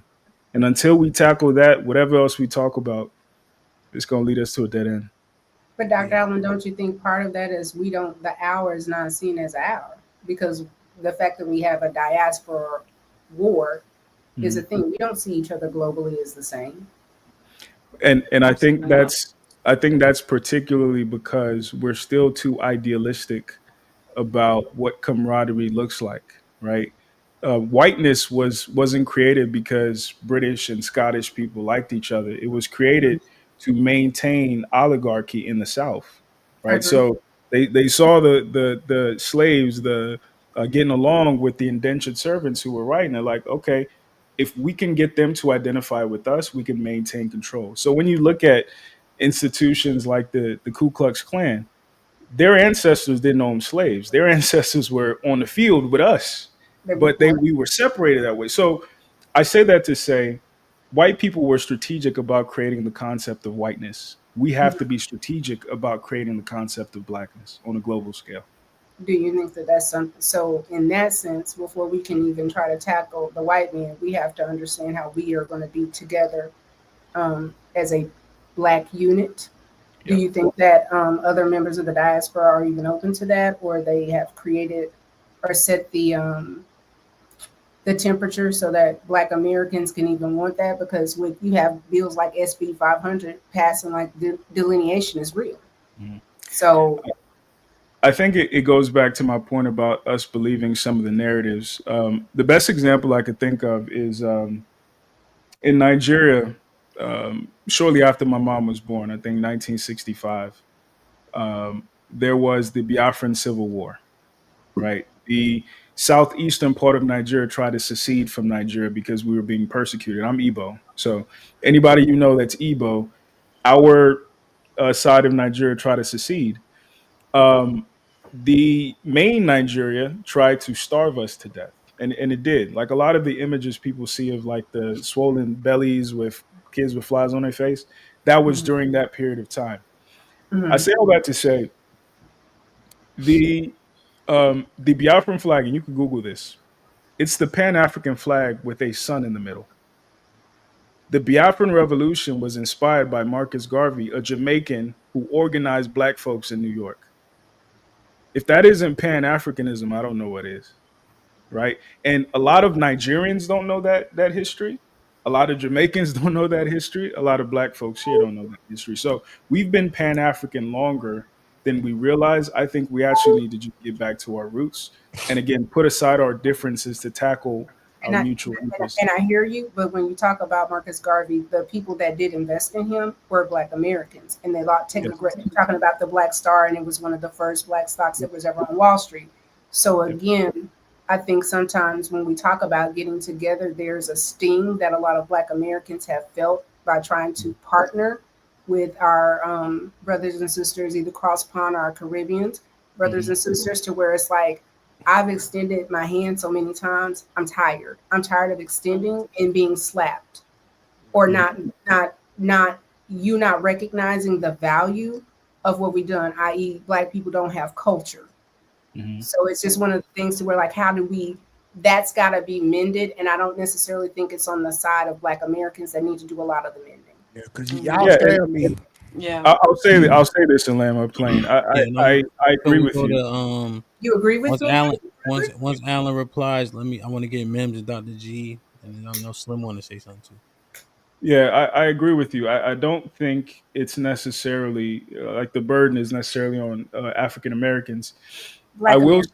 say, yeah, Black Americans. I'm sorry. I will say that whether you guys realize it or not, you lead the concept of blackness on a global scale, right? You guys, like when people talk about like in the 70s where people were rocking their afros, that was y'all. Right. Like the entire concept of loving yourself as a black person. Because again, on the continent, we don't think of ourselves as black. We think of ourselves as Igbo, Yoruba, Right. Hausa, Uganda, etc. Right. So Ifa. the exactly so like the conception and the nuances of what it means for us to put aside those differences and consider ourselves from a pan-african standpoint um, is y'all. And Right. unfortunately, with great power comes great responsibility. And I know it's going to be a tough it's going to be a tough situation. It's not going to be pleasant. I would ask, I would beg, I would hope that collectively we are willing to put aside those differences, those traumas. Like I have traumas as a African kid from African Americans, and I'm sure African Americans today have trauma from Africans. We're gonna have to put aside those differences and sit down and listen to each other and understand what each other is are coming from, and not believe the narratives about each other that we were given. Mhm. But I think we don't have a choice but to hold hands or lock arms into any future that isn't going to be predicated on our dysfunction and exploitation. Yeah. Well, y'all scam the fuck out of me and my grandma. Alan. Yeah, Mims, what you think, man? And now you feel So, away.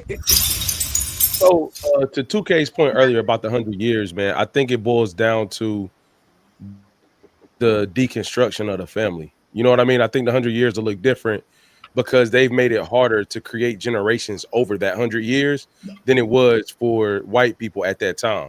Now, I do think in recent times, millennials have had a hard shift in like two-parent households and things like that. But now the community is taking a hit because we're all about our house only and nothing outside of that. So then now we're building generations of two-parent households. However, we're not building as much community because you see less Yeah. family reunions. You see less people willing to let their kids experience mentors and different things that are out there because it's not as safe as it once was. But when we were coming up, we may have had single parent households. However, we were spending time at our grandparents' house. We were spending time in other places, gaining other information. So, to 2K's point, I think the 100 years is going to be rougher because they've taken the Black family dynamic and literally destroyed it to build it back up. So that 100 years is going to be tougher. Now, to that point, I do think a lot of to Alan's point, a lot of our ideologies and things of that nature is based off whiteness. Facts. But that's kind of the cards we were dealt with where we were born at, to be honest with you. Like, it's hard to get that experience elsewhere when you hear somebody that's not from here speaking on Alan saying, like, we are the representation that we don't even know that we are to the world. You know what I mean? So we have a responsibility that we're not even aware of to the rest of the world and how we're viewed.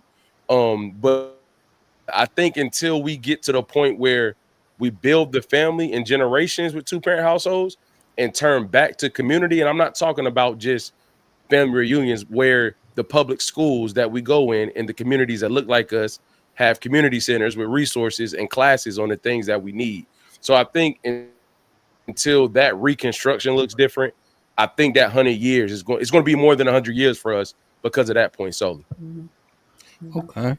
Damn. Okay. So there's a lot of good points. Okay. I don't think it's gonna take 100 years neither. Because I think. Well, hold on. To 2K, get to you what, get though? that. When you say it's not going to take 100 years to get to where, though? To a spot of normalcy, like where we are no longer like when people won't have the Black fatigue anymore. Is this a real thing? And we showing our ass right now. But I can only imagine what the Wild West era was like. I'm sorry, Miss G, you was talking. No, you got all the degrees. I want you to please. But 2K, real quick though, this is what I say to that though, bro. I think the problem with the 100 years and normalcy is when we get it right now, we don't go back to the communities that look like us. Right. We immediately get it and go invest it in a community elsewhere. No, our communities won't look like that anymore. What look like us is poor. We'll be better as a civilization. So I think hold on. You started with comparing the 100 years from Black freedom, right, to the 100 years of white freedom, right? Absolutely. And I don't disagree with that at all. But what I'm saying is, in your current time, we talked about it off camera. We ain't got to go there. But when we get it, we typically move to spaces and places and communities that we deem safe for us.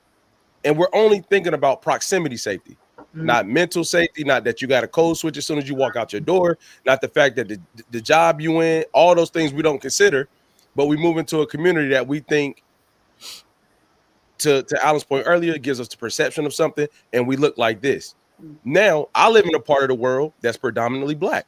The dentists, the lawyers, the principals, the places, the people, places, and things, you can see Black-owned stuff, so it's not as rare as it is. The thing is, by this time, just everything have been caught up with everybody. So right now, you get to see the picking, the slim pickings of the pickings go, and then like put me back in the Black community.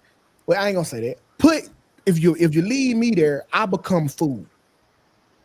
Okay, if I'm the one with the money and I'm still in the hood, I'm no longer the help. I'm the lick. I can't stay there. I have to leave in order to get the ones that I can out that situation too, so we can turn this situation in a situation for everybody. So right now, everybody can't go right now. Agreed. Let me get Dr. G in love. I was just gonna say that once again, Brother Mims took the point I was gonna make in terms of the ancestors being ashamed. I think that they would certainly have some problems with the breakdown of the family structure and how we're kind of flailing in that regard. I don't know that they would be completely ashamed in terms of where we've landed and where we are today. Now, if you start talking about adverse behaviors and subcultures and that kind of thing, I mean, sure, maybe, but I think overall they wouldn't really be ashamed as much as they would be surprised as how much we've been able to accomplish in comparison to what they were fighting. Because we're talking about Reconstruction, Jim Crow, ancestor for me would have to be before the 1900s. My grandmother is 93. She's still here. So we got to go back a little further for that to make sense for me. And when I think about the fact that my great grandfather actually escaped from Mississippi to go to St. Louis, and then that's where my lineage, or my family began. Of course, he wouldn't be ashamed. He would be like surprised that we've been able to accomplish so much under this system, right? And again, the subcultures and those things, sure, because we want to be able to represent culturally. That was a big thing in that time, I believe. But overall, no, I don't think they would be ashamed. I think that they would be quite honestly surprised that we've been able to make any headway under the system that they were under and at that time. Yeah, Dr. G, in that, I think you're right. I think what I'm looking at it is if they would be like, damn, right? And then we start to give them context to the strides we have or haven't made.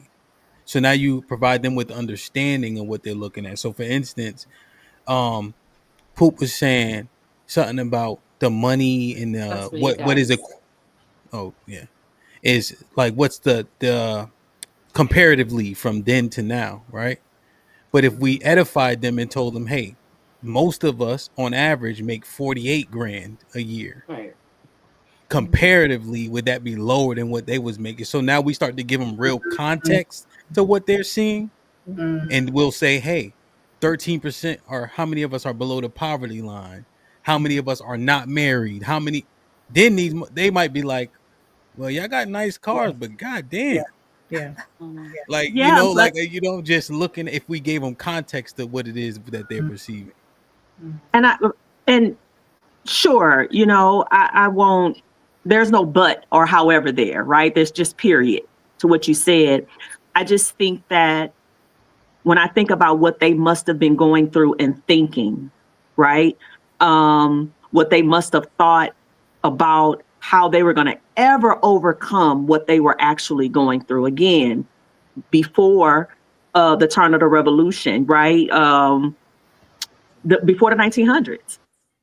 I don't see how they could be overly ashamed, even with the context. It's like, wow, you guys have been able to do all of this under this system, right? And I understand the money part of it. I understand the money part of it, and I get that part. I just, again, I don't need to repeat it. What have we accomplished? Let me ask. What have we done? Let me ask this, and then you can repose that question, right? So, love. Here's my thing, right? I think they would be, again, I'll just reiterate it quickly. I think they would be amazed at the cars and street lights, all this shit, right? If you just dropped him out of his chains with them tattered pants and whatever the fuck Kunta Kinte looked like, I think you're right. He would be astonished, But if you provide him perspective, correct, right? And then you look, oh, they got switches. Oh, they shooting each other. We leave. He'd be like, what the fuck are y'all doing? Do y'all know what we went through? See, that's what I'm thinking they would say. That's where I go. Right. That's where I go. George Floyd is still walking around and we ain't do nothing. That's how I mean, what's his name? George Zimmerman. Zimmerman. I'm like, wrong George. Wait a minute. But I think they'd be disappointed in our individualism. I really think they would be disappointed in that. Yeah. Because they value community based. And we do not value that. We may be around each other and amongst each other, but we're not a community. And that's where they'd be disappointed in us at. And they're like, do y'all not understand how far you could go? Because we had nothing and we had community and we got further under a horrible regime. Yeah. And you guys have, we lost. But I think that's why. And y'all don't even have community, so you could be like light years ahead of one another. And the thing about it, what also irritate them is, we'll say, some of us the collective will say, no, we've made it because look at the rappers or the athletes. That's the individual. That's the spirit of individualism. Right. The exceptions. We focus on, and it's not community. What happened to the resources and then the education? Like, I know this, so I'll make sure you know this. Not gatekeeping one another, gatekeeping the others from getting information. Yeah. That's where disappointment comes in at. And also the context. of where we are now and where we should be based upon what we have. I struggle with, well, first of all, that's why I led with, I definitely think they would be disappointed with the family and how that has sort of, like I said, we're flailing there. But where we should be based on where we've come from, where we should be. What's the measurement for that exactly under this system? Where exactly should we be? How do we quantify that exactly under the system that we've had to live under and move around, build and be totally, burned out, right? And only to rebuild. How are we quantifying where we should be? Because we let the system infiltrate. And that's because that's what I'm saying. I didn't hear the first thing you said, love. I'm sorry. We let the system infiltrate us and disband. That's where I'm getting the should be. We should be here if we would have let our sense of community stay. So that's where because we had community. We had it. Right, for sure. All right. Let me add this in. Asia. Let me add this in since let's make sure we just get all the topics on the table. That way we can just talk about them all. Because we keep going to the thing, right? Yeah. I've been fighting y'all, but y'all been trying to get to the dick and pussy conversation since we first started. So I don't want to get that. Go ahead. Nah, y'all good. I could see y'all. You heard? I'm good at this job. So yeah, I don't worry about it. Like that. Tiptoeing on it all night, bro. Hey, 2K bugging, right? We've been right there, bro. They still trying to get to this family. Love, he trying to act like the 1994 crack bill didn't, like the 1994 crime bill didn't happen. That ain't no DMP conversation. Nah, y'all good. Y'all want to get there, we get there. It ain't no Mims. I got you. Aaron with the $2 says, if we be ashamed how we act now, they deaf heated. Callie Bev with the $5 says, you don't have to live in a hood to live in an all-black neighborhood. I agree. Aaron with the $2 says, Alan, right. We in charge of everyone. Get the belt. Trigger Mike with the $5 says, I do serious business with every version of the black diaspora. Not one black person has ever said you're Nigerian, so I don't like you, quote unquote. Damn. Just a guy with a bike with the $2 says, Tiff good thoughts with contrarian points. Wow. Thanks, DPO Morning Show within building with the $5 says, shout out to the panel and DJ. Perfect. Indeed. That's Black? Yeah, that's Black. Black, what up, baby? Aaron with the $2 says, 2K 100-year comparison need to be further studied. I agree. Hit the like. Oh, let me see. Turn on the AC with the $2 says, y'all really just gonna agree to get along? Nobody's trying to fight Arnold. But this one don't split us all up. Hey, yeah. I don't like the boxing time he come up here. Perfect. Shit like that. And Law with the 50 ball says, the ancestors would definitely be heartbroken about this gender war. Weather outside is humid. She turn up her location. She must think I'm stupid. She wanna run the street, so let her ho, let her ho, let her ho. She doesn't show signs of stopping. So who am I to be cock blocking? I really hate to see you go. Let her ho, let her ho, let her ho. Right on time, huh? Boys harmonizing. Yeah, with the 2000, the positives far outweigh the negatives. That's a fact. All right, so we know these numbers inside and out. I chat GPT just to make sure I did my due diligence, but do I need to read these to you, or do you guys know how much we not married, how much our kids are in single parent-led households, read them, etc. I think a lot of that propaganda, but you can read them. Right. And you also know that ChatGPT is not accurate, right? And it's made by white men. But okay. Yeah. What it does is, like, so for instance, right, it says Pew Research, and then it gives you the thing, and then it gives you the links in which it's pulling it from. So yeah, it's an easy way to compile where all this information at once. For all the whites want you to believe what's real. Oh, okay. I don't know. What you think? I mean, go ahead, talk your shit. ChatGPT is not the end all. Like, if They just want you to like have one source. They're erasing all real history and wanting you to believe that whatever they say, like that's the end all be all. If it's not on the internet, people believe that it doesn't exist. I don't agree, but that you got points. But Yeah, I if it's don't not agree. on the internet, people be like, I googled it, and I didn't find it on the internet, so it's not real, and that's not true. It just Slim, hasn't been posted on the bring back internet. the Dewey Decimal System. Bring back Right. the Decimal System. Read a book. Read a book. Read a book. Read a book. You know, reading books is like I know Adam. He probably read a lot of books. That was been such a waste of time. Like, I think I regret reading books more than any fucking thing. Information is being erased from, and they You know want you to you know depend how on the much internet, Chat GPT, because that way they can control the information, the statistics. All right. Well, we that's don't. being I controlled. learned more misinformation reading than I did information. Okay, well, use So ChatGPT. Slim, let's talk about it. What do you think, right? If the numbers are inaccurate, it's propaganda, right? 2K may even agree to a level of that.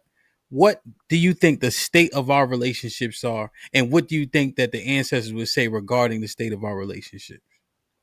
I think that from what I think and what I see in my own community and the people that I know, sometimes you just got to touch grass and know real life, right? And if you just think about the people that you know, and you know a lot of people, there's more Black families than not, right? Like in the last 30 years. In the last 30 years, Black families, the nuclear family, is on the incline, not the decline. But if you chat GPT it, they'll have you believe otherwise. But we know that nuclear families are on the incline and not the decline. Black dads are more present than ever, right? Dads are showing up to the parent meetings. Dads are showing up on field trips. Black dads are showing up in every capacity but the way that these, no disrespect, but podcast, Chat GPT will have you believe that that's not true. Nuclear families in Black households exist more than ever. Black dads are showing up more than ever. Black dads and husbands are showing up and being present and not just being a financial provider. They're showing up for their wives and their kids. And to continue to pretend like that doesn't exist is fake. We know too many people to where that's real. And it's not just this small community. This is not me living in a bubble. It's a real thing. But if you want to believe ChatGPT, you will continue to believe that Black families is at a minuscule level, and that's just not the truth. Yeah, what it says is essentially 30% of us are married. You think that's too low? Married to each other. Yes. Okay. What do you think the number is? I think it's it might be like closer to maybe like 10% higher.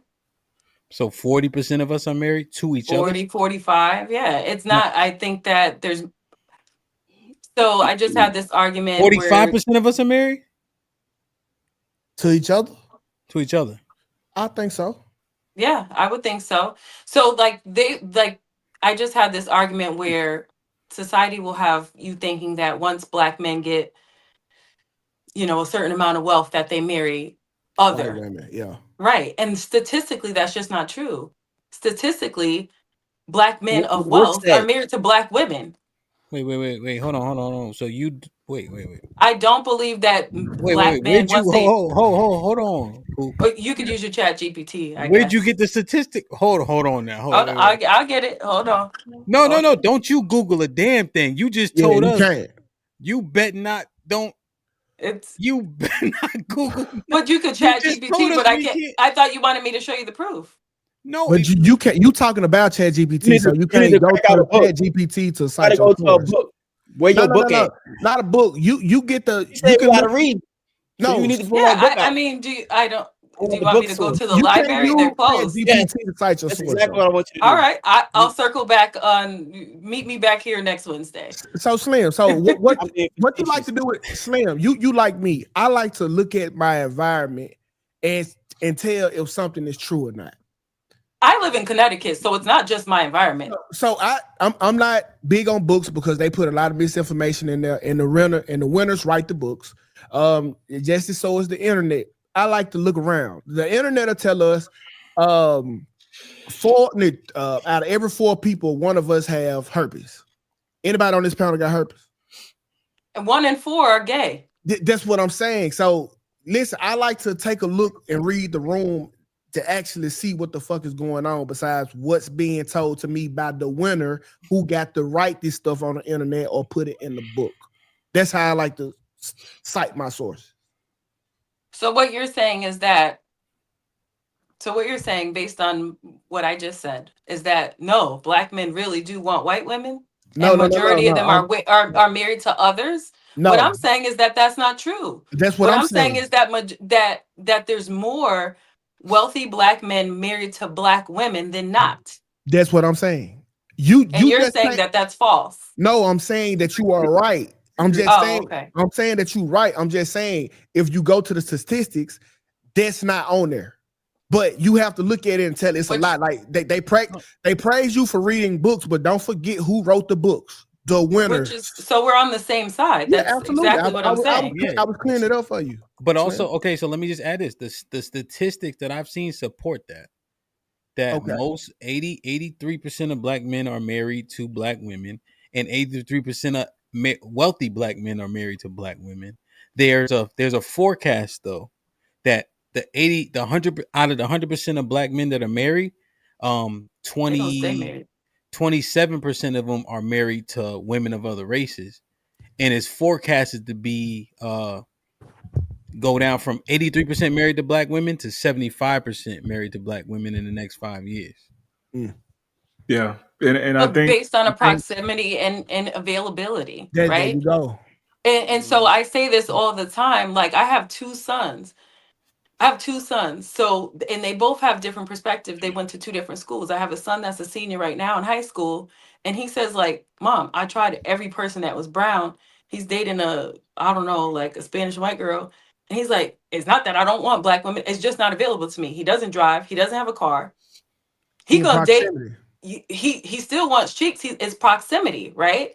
But he can't wait to leave the state because he knows what he's interested in. Now I have another son that's like, all right, even if black women are interested in me, he's such an overachiever. He's like, I'm only giving black women my best. I'm not dating a black woman until I'm at my elite level because they don't deserve me because I'm still working on myself. But it's proximity. We live in Connecticut. There's only a small amount of black women in where we live. So you're going to date what's available to you. Ugh. You're going to date what's available to you. Yeah, well, But that's true. You excusing it. There's no excuse. You date with you grew up in Middletown. It was more of you had more black women available to you. Like you're not gonna get no buns because they don't got sesame seeds on it. You know, like hey, hey, it ain't no. I'm gonna have to get these buns right here, and that's just what it is because that's what's in proximity. Right. You can't you don't know. You grew up around a more area that had more black women available to you. My son goes to a school. There's 11 black kids in the school. Yeah. I don't think it's due to no proximity. I think it's due to preference because what we're talking about are the 83% that are married. We're not talking about the general population of black people. Most of us are not married. Most of us are operating in a single lifestyle, and our divorce rates are higher than most people if we look at it side by side. And I'm not trying to shit on us or nothing like that, but we got to talk about the facts. And so if we're dealing with the nuclear family, like Mims was killing it earlier. He was talking about dealing with the nuclear family and how there was a line broken. And so now we're dealing with the repercussions of those seeds that were sown that predates us, where you have a lot of individualism going in, but that's just a black community kind of getting back because the community is made up of families. And so we're talking about the fact that, and what HAMP was forecasting is it's a preference thing. I don't think it has anything to do with proximity. If we are at 83% now, and then it goes down, it's forecast to go down to 75%. That has nothing to do with proximity. That has everything to do with a preference thing. I don't think so because there's hold on, Poop. Before you rebut, let's get a couple other opinions and then you can rebut because you probably ain't gonna agree no way. Go ahead. I won't. No, I'm not disagreeing with you necessarily. I just wanted to say that there's this saying, don't be so open-minded that your brain falls out. Like one of the things I'm afraid of with AI is because it looks so real, we're going to become so desensitized that we'll think real things are fake. right? Mm. So in our skepticism about data, about information, like we also have to be willing to acknowledge some very uncomfortable truths. Like some of that stuff is true, right? Some of that stuff, like we're talking about with black fathers not being involved, the data shows that that is absolutely not true. But there is some data that shows, kind of like he brought up, that we're trending in very, very bad territory. And, I think, Slim, your son is a really good case study. What I'm concerned about, what I think is the most interesting conversation is that, generally speaking, not even just in our community, but men and women now are more polarized than ever before, politically, ideologically. Women don't want to have children. Men want to have children. They polled some Gen Z kids, and having kids was like top 3 for the boys, and it was bottom 3 for the girls. Right. So when we're talking about like what is our future going to be, we have to look at these things honestly. And unfortunately, I think a lot of boys, my little brother's age, your son's age, are disillusioned with women in general. And unfortunately, particularly our women, right? Like we talk a lot about how women often want conflicting, contradictory things. But they project that on these boys as well. So a lot of the women he's going to encounter when he is ready for them, right? He's been optimizing to be successful. He's not necessarily going to have the rough around the edges that a lot of women prioritize, right? He's not necessarily going to have the experience navigating danger or turmoil that a lot of people put a premium on, right? So unfortunately, like even when I watch Pop the Balloon, I'm like, yo, they just popped this man's balloon into the arms of a white woman, right? We are deprioritizing, and we've been doing this for a while. We're deprioritizing the most productive versions of masculinity in our community. And we continue to champion degenerate ideas of masculinity simply because they're entertaining or simply because they are interesting to us. And I think that falls squarely in the female delegation's camp. And I'm interested to see like how women think about how they can optimize for the better futures that we all want. I'm thinking like if our ancestors were to see the family construct as it is now, I'm pretty sure, like talking to them, their advice would be, we need to start beating our women again. Listen, you can use that smart talk rhetoric. I got to be real. We got to start whooping their ass again. That just has to happen, bro. Because there's no way to make a woman in 2025 listen. What I'm gonna do to you? Yell louder if you don't. So if we are supposed to be the dominant people in our community, then what can we do to our women to make them listen? There's no action of recourse right now. We got to get back to whooping the women ass. We got to get back to beating the kids ass. It got to happen. We are coming off of, and I'm gonna give y'all some leniency, women. We are coming. God was the last generation of men was the sorriest group of niggas God ever created. And these are the sorriest group of women God ever created. This is the worst batch of. So until we can get back to whooping some ass, we are our community fucked because there's no way for us to take leadership again. What we gonna do? Out-argue a woman? So that kind of conversation, that kind of rhetoric right there is why I can't take these type of conversations seriously because it seems so disingenuous. And I don't like using that word, but I've used it before podcasts came around. I want to rebut that. So, hold on. And so I just think that that's one of the reasons why these conversations don't get taken seriously anymore, because it seems like what they call it rage bait or clickbait or whatever, because that doesn't make any sense. You really think that you're going to have an overall consensus saying, yep, we need to bring back whooping, punching women in their mouth and in their face when they listen to us? No, it's aligned with you. How about you get with the woman that you are aligned with one another? You don't have to yell or scream. You're going to argue. Yeah. I mean, there'll be disagreements. But as far as saying I got to bring back whooping women's tail, yes, that's such a right. But you got to remember that women aren't free. Women were sold. Women are no different than slaves, right? Like we were, and still are in certain countries. We're exchanged for for riches, for cattle. A slave I just went never to an had an African opinion. wedding where they're like, part of the ceremony is, what are you going to give me in exchange for my daughter? Right. So That's a I get wild it. shit. Like, I understand your ideology and your rhetoric. Like, we are to you slave, cattle, property, and whatever. And so that makes sense.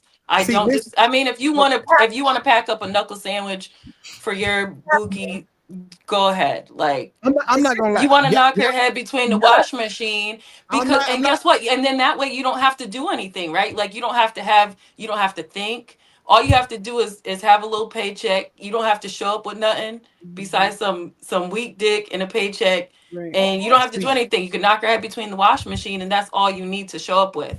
and see, So, this the like, problem. when Ancestor, people challenge you if, to be more, it's too much for you. if an ancestor ever heard you talking like that, you would have been got it. All right. So back to your point. Agreed. Hang me. No, back to your point. Okay. How can I lead a woman who I can't ridicule, who I can't make who I can't do anything to? How can you lead that? But why can't you lead somebody without? What's wrong with you that you can't lead without that? I'm talking That's to you the now, real right? question. I'm talking to you now, right? And you still are disrespecting me by overstepping. So right now, there's no consequence. You're over talking. I don't understand what you're saying, right? sir. See, this the problem. There's no consequence. If I yell at you, you just gonna yell back. Nothing happens, so you continue your rhetoric. We're equals. We're not equal. We are your superior. On this listen, podcast, listen. So this is our problem. Our ancestors gonna be like, they what? I agree. I don't believe that I'm an equal man. Stop. On this podcast, y'all don't deserve the majority of the luxuries that y'all get. Y'all don't deserve the right to vote. Y'all never died in a fucking war. Y'all don't deserve the right to really be doing too much of nothing. Y'all just were given privilege and now y'all running off with it. Y'all need to understand we aren't equals. I'm your superior. I'm here to protect you. I'm here to guide you and give you leadership and guidance. You want to be you say a man need to align himself with you. How? No, our values need to let me answer you. You asked me a question. Values. No, you asked me a question. Let me answer it. And so you said we're not equals on this podcast. Yes, we are, because we're having disagreeing arguments and sentiments. I don't ever want you to think that, baby. Rhetoric. So we are in that the immaturity right there. You think you can lead somebody besides knocking upside her head? Like, that's weird to sit there and turn your lights off.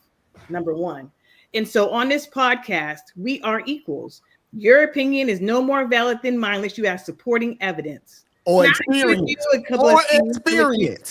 Or experience. I agreed with you on a couple of things that you said earlier today. That doesn't make you any that we're still equal. It does. With you, not because you were a man, but because what you said was right. And so because of experience. When you marry your woman, look, and you're you know what, we are equals. We're really emotional right now. No, we're not. Yeah, we got those feminine qualities. Then I'm actually being a little bit more. It's given femininity. Yeah, okay. I love that. You're channeling into your feminine energy, and I really do love that about you. That was okay. Hey, y'all don't understand me. I ain't new to this. I'm true to it, baby. No. You turn your lights off though. Like you said, turn your lights off, turn your lights down dim. That y'all trying to use old temper tantrums. Let's go ahead and that's number one. Let's go ahead and get a back and forth. Go ahead. So go ahead, 2K. So it's when we were talking about the war, it's funny that the women that was here all disagree with it because they don't have the experience or they don't know what I'm talking about. Let them Are you a soldier? Have you ever absolutely let him all right, I want to know his back, but I need to understand his background and why. All right, let's do this then. Let's do this. No clarifying questions. Let the point get out. All right, let's just let the point get out, and then we can ask the question once he's done with the point. So I want to hear the retort to everything he's saying, not just half of it. Go ahead, 2K. All right, yeah. So my credentials, 11 Bravo, United States military. That's infantry, front line of what you will call it because you never been to war. So when it comes to these type of things, I can speak this way because I have experience. Y'all were giving rights that y'all didn't deserve, so y'all just you want to peace talk your way into certain things. It didn't ever happen like that. If Martin Luther King wasn't marching on foot, getting beat up, y'all wouldn't ever get to celebrate none of the stuff that y'all get to celebrate. It comes with a sacrifice. So for when I say that men are superior, because we are the ones that go on the front line. We are the ones that have to fight the battle so y'all can enjoy the luxuries that we got for y'all. And you got the nerve to tell me that we are equal? But when the bullets start flying, you somewhere in the back. Please be quiet. Mm-hmm. You do know that Rosa Parks, and before Rosa Parks, she just sat down. No, you just said MLK, and you're trying to insinuate that. Sat down. That's it. She put All right, so let's do this. Let's do this. No, but like there's a no, but like Hold on, 2K. So who's replying? Is Tiff? So I thought Love and Slim were gonna apply. Are y'all relinquishing the floor to Tiff? I want to respond. Slim, you want to go first? Since you up there? No, I just wanted to understand the background. She meant like yes. I get it. First. Like if he's telling me like he's first infantry, we got Lieutenant Dan here that got PTSD and freaking out on all the women. I get it. You had to kill women and children for us, and I understand why women make you triggered. Lieutenant Dan, salute to you. I have nothing else to say. We don't have your same experience, sir. And I apologize that the white man made you fight for a fake war, and that you feel like you need to come on here and attack the black women who love and support you. I have nothing else to say. LT, you got it. Okay, so I said. Hold on, 2K, you got this response and one more, I think. So just we not ever responding to Slim. You can keep going. All right, go ahead, Love. Okay, so you said you went like this, said the women. I'm on the bottom row, and I did say I agree with war. And so you're a poor listener, or unless it goes along with your narrative that you want to speak, you ignore it. So let me put it into the forefront of your face right now. I said I agree with war. I said how we go about it is different. We need to be very covert. So let's number one. Number two, I don't know why you brought up war and saying get your ass in the back. I said on this podcast we are equals. I don't acquiesce to you just because you're a man. My opinion is just like yours, just as valid with supporting evidence, or it's not if I'm not supporting my argument. So we are equal on that. So you can't mix apples. Hold on now. Yeah, because you tried it. He's about to start talking. I want to help you out. Another thing, I want you to be very careful how you present your arguments, because you lost your argument when you sat there and turned your lights off and you threw a temper tantrum and started pouting because Baby 2K is strapping up bombs right now. You better watch your mouth. Earlier, that nigga's setting up a bomb underneath that shirt. I ain't saying shit else to him. You sat there and said to her, never mind, I forgot what I was saying. I don't want to talk anymore. I'm done. You throw temper tantrums. And I'm only bringing this to light because you say that women need to get beat up or smacked around so you can be leaders, or because you are the leader, when you have not demonstrated very evidentiary behavior on this podcast that you're a leader. You throw tantrums, which shows why you want to start knocking women's head against the washing machine.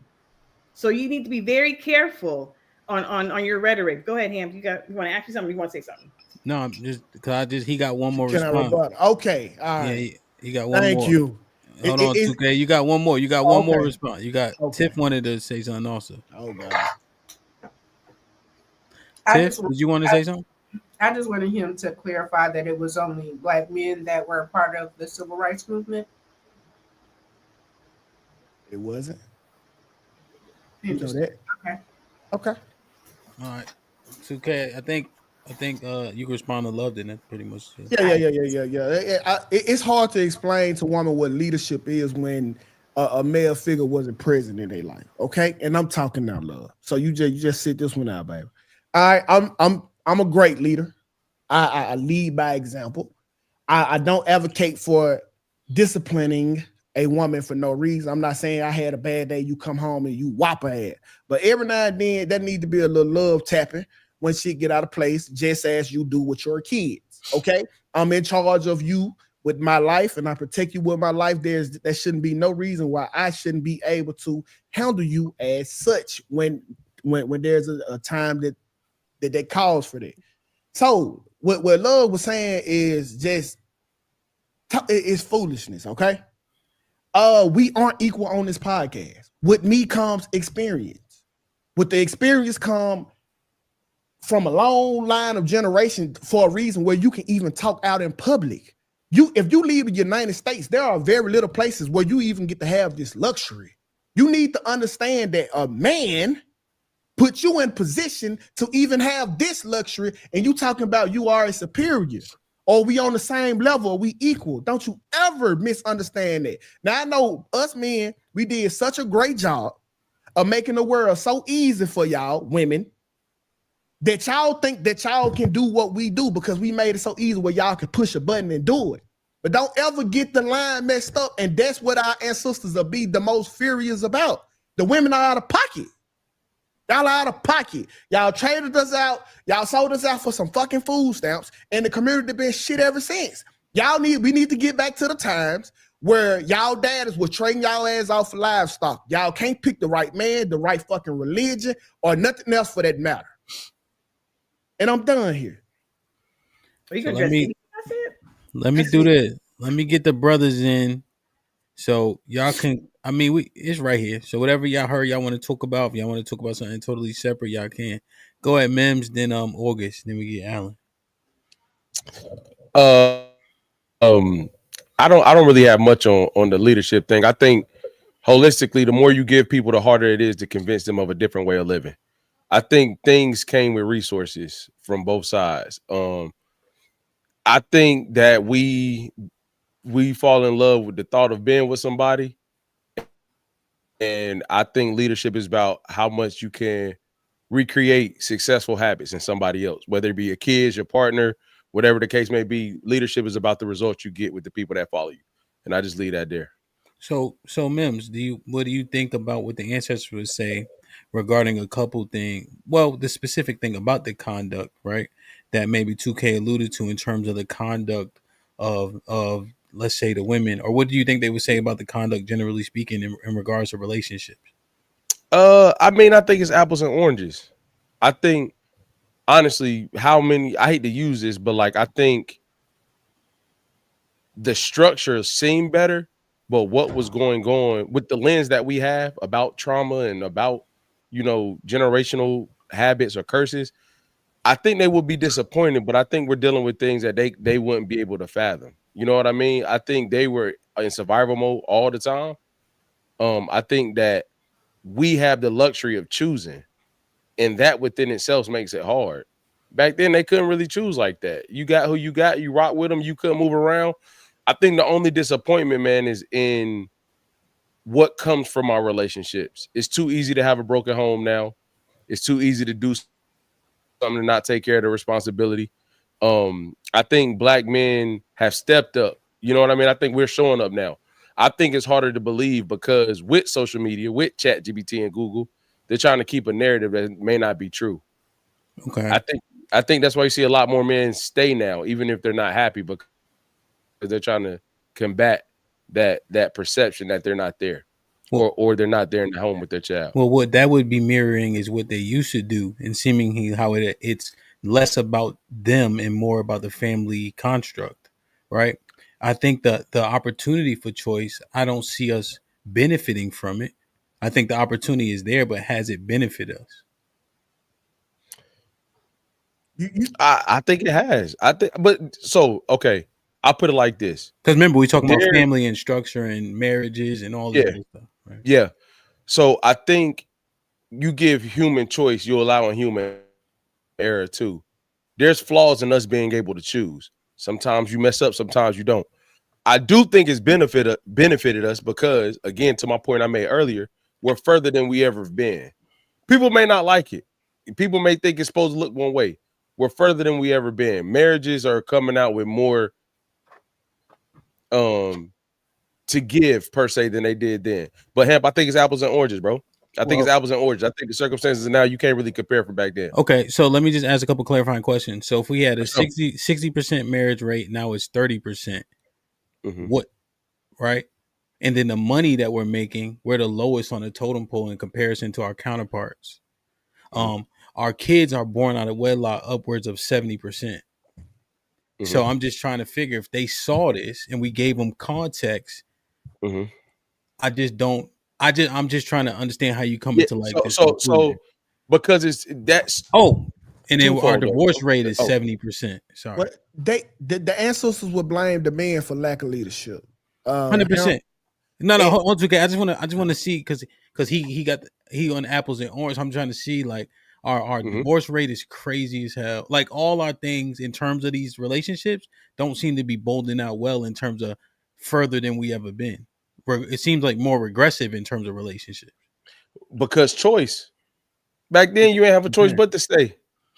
That's my thing. You give humans choice, they can make it. But the point about if you take the divorce rate, what you said first was the marriage rate went from 60 to 30. I would bet my bottom dollar about 15% of that is just people choosing not to get married versus people choosing to get divorced. So that rate can decrease just because people are choosing not to marry. And that doesn't necessarily mean that they're not doing all the other. It can. It absolutely. If just because the marriage rate goes down doesn't necessarily mean that it was solely divorce happening. People can choose not to get married and the marriage rate be lower year to year. But to the point of benefiting, back then, the ancestors, once they married people, they have no choice. You give us choice, you're going to pick what you want. Everybody's in this mode of self-care, mental health, buzzword. So we continue to individualize ourselves, and we don't know how to be with anyone. And that's why I think the problem lies. It's not a choice, it's a trick. We are divorce. It's not a choice, it's a trick. We are incentivizing our women greatly to divorce us. And hey, we'll give you cash compensation. We're gonna give you child support. If you need food stamps, we're gonna give you this. They have literally like the ancestors will be like, hey, young blood, why is that girl falling for the trick of the man? He gonna be like, what the fuck is that? Like, because we can't lead properly because they are being deceived. They are being deceived because there's no longer a method where we can, or into that discipline the woman. Let's be totally honest here, bro. And then on top of that, we have to. Damn, I just forgot what I was going to say. Okay, I digress. So, okay. I forgot what the fuck I was gonna say. It was some. August. Let me ask you this, and then we'll get to Alan. You can say what you wanted to say. I just want to ask you this, just on something that was offered, right? So they have in Kentucky. Somebody will correct me if I'm wrong. In Kentucky, it is automatic 50-50 custody, right? And for the past 4 years, I think it's been about 4 years, the divorce rate dropped by 25% in Kentucky because that incentive, right, how it's perceived, was taken away. Just when I'm listening to y'all converse. That's a fact. Yes. Yeah. But you can say what you want. I just want to see what you thought about that, and then I think that's we expect human nature to move based off of what they're incentivized by. So if you have an incentive to wreck your family and you can have the freedom of choice to not want to be there, and there's more incentive for you to not be there, and you're gonna land right on your feet, then you're gonna make that choice. I think 2K, even though he being hyperbolic about the smacking or whatever the case may be, I think he 100% correct. I think if we look at the fact of how our community is operating in this day, is because the nuclear family doesn't exist, and you have women who are trying to determine what leadership is. You have followers that's trying to tell men what it means to be a leader, and so that is a problem because that's not them submitting to the idea of your leadership. That's them trying to qualify you as a leader, as if they're the ones that are to qualify you. And so when you have the structure of the family the way it used to be, you'll see us have made way more progress working together versus us having this interior fight, gender war that we're having that's systematically destroying us. And all we're doing is kind of pointing outward instead of looking inward to say, you know what, there's an issue here. And the stock of the black woman is down right now. Like literally, I can go outside and I can see. You can close your eyes all you want to, but if I can go outside or get on the internet and see her half naked then guess what? I don't have nothing to respect about her. I see it all right here. I can go home and do the rest with some lotion. Like, give a nigga something to want. And don't get me wrong, Tiff. I'm still holding niggas to the fire. The last group of niggas, the 50 and up, are the worst batch of niggas God ever created. Them niggas are bums. This generation that y'all see right here on this panel has got that right. We have steered the ship. We back in these PTA meetings. That's all I see at the park is black fathers. We getting it right. But now we are on the cusp of our worst crop of black women ever. And it is up to y'all. It's our fault. That was our fault as well. That's our fault. Yeah. And it's up to us to get this shit back together. But that starts with leadership from men like me. So I'm going to tell you, I had a very loving father, and God bless my father, rest in peace. Never hit me. Never. And now we see why you talk a lot. So, one, don't disrespect my father, because I'm not disrespecting you at all. I didn't disrespect your father. You literally, the slight was I said that we see why you talk a lot. You would never hit. You're being It's not disrespect. So again, the fact that you want to lord over a woman instead of having a benevolent leadership, it says a lot. If you have to hit a woman to make her behave you, it shows a lack of your leadership skills. And if that's what you need to resort to, then that's a thing. But what I'm saying is, can I say that black women as a whole, as a conglomerate, are there corrective behaviors that need to happen? Absolutely. Can I say that there are things that we need to address? Absolutely. Am I going to condone physical violence? That's where you lose me. So there are things that we can address and atone and correct without you ever needing to raise a hand at me. The second thing is, even in the discourse that we're having back and forth, just like you have a wife, I have a husband. My husband has never raised a voice and never has called me up. So the fact of me even thinking about him physically hitting me is something that's so abstract and so foreign that I'm trying to process what you're saying. But again, to me, if you got to hit the weaker vessel, it just shows your weakness to me as a man. But that's me as a woman processing like that ain't it. But when you're talking about as far as us and black families and fixing things, I'm there with you 100%.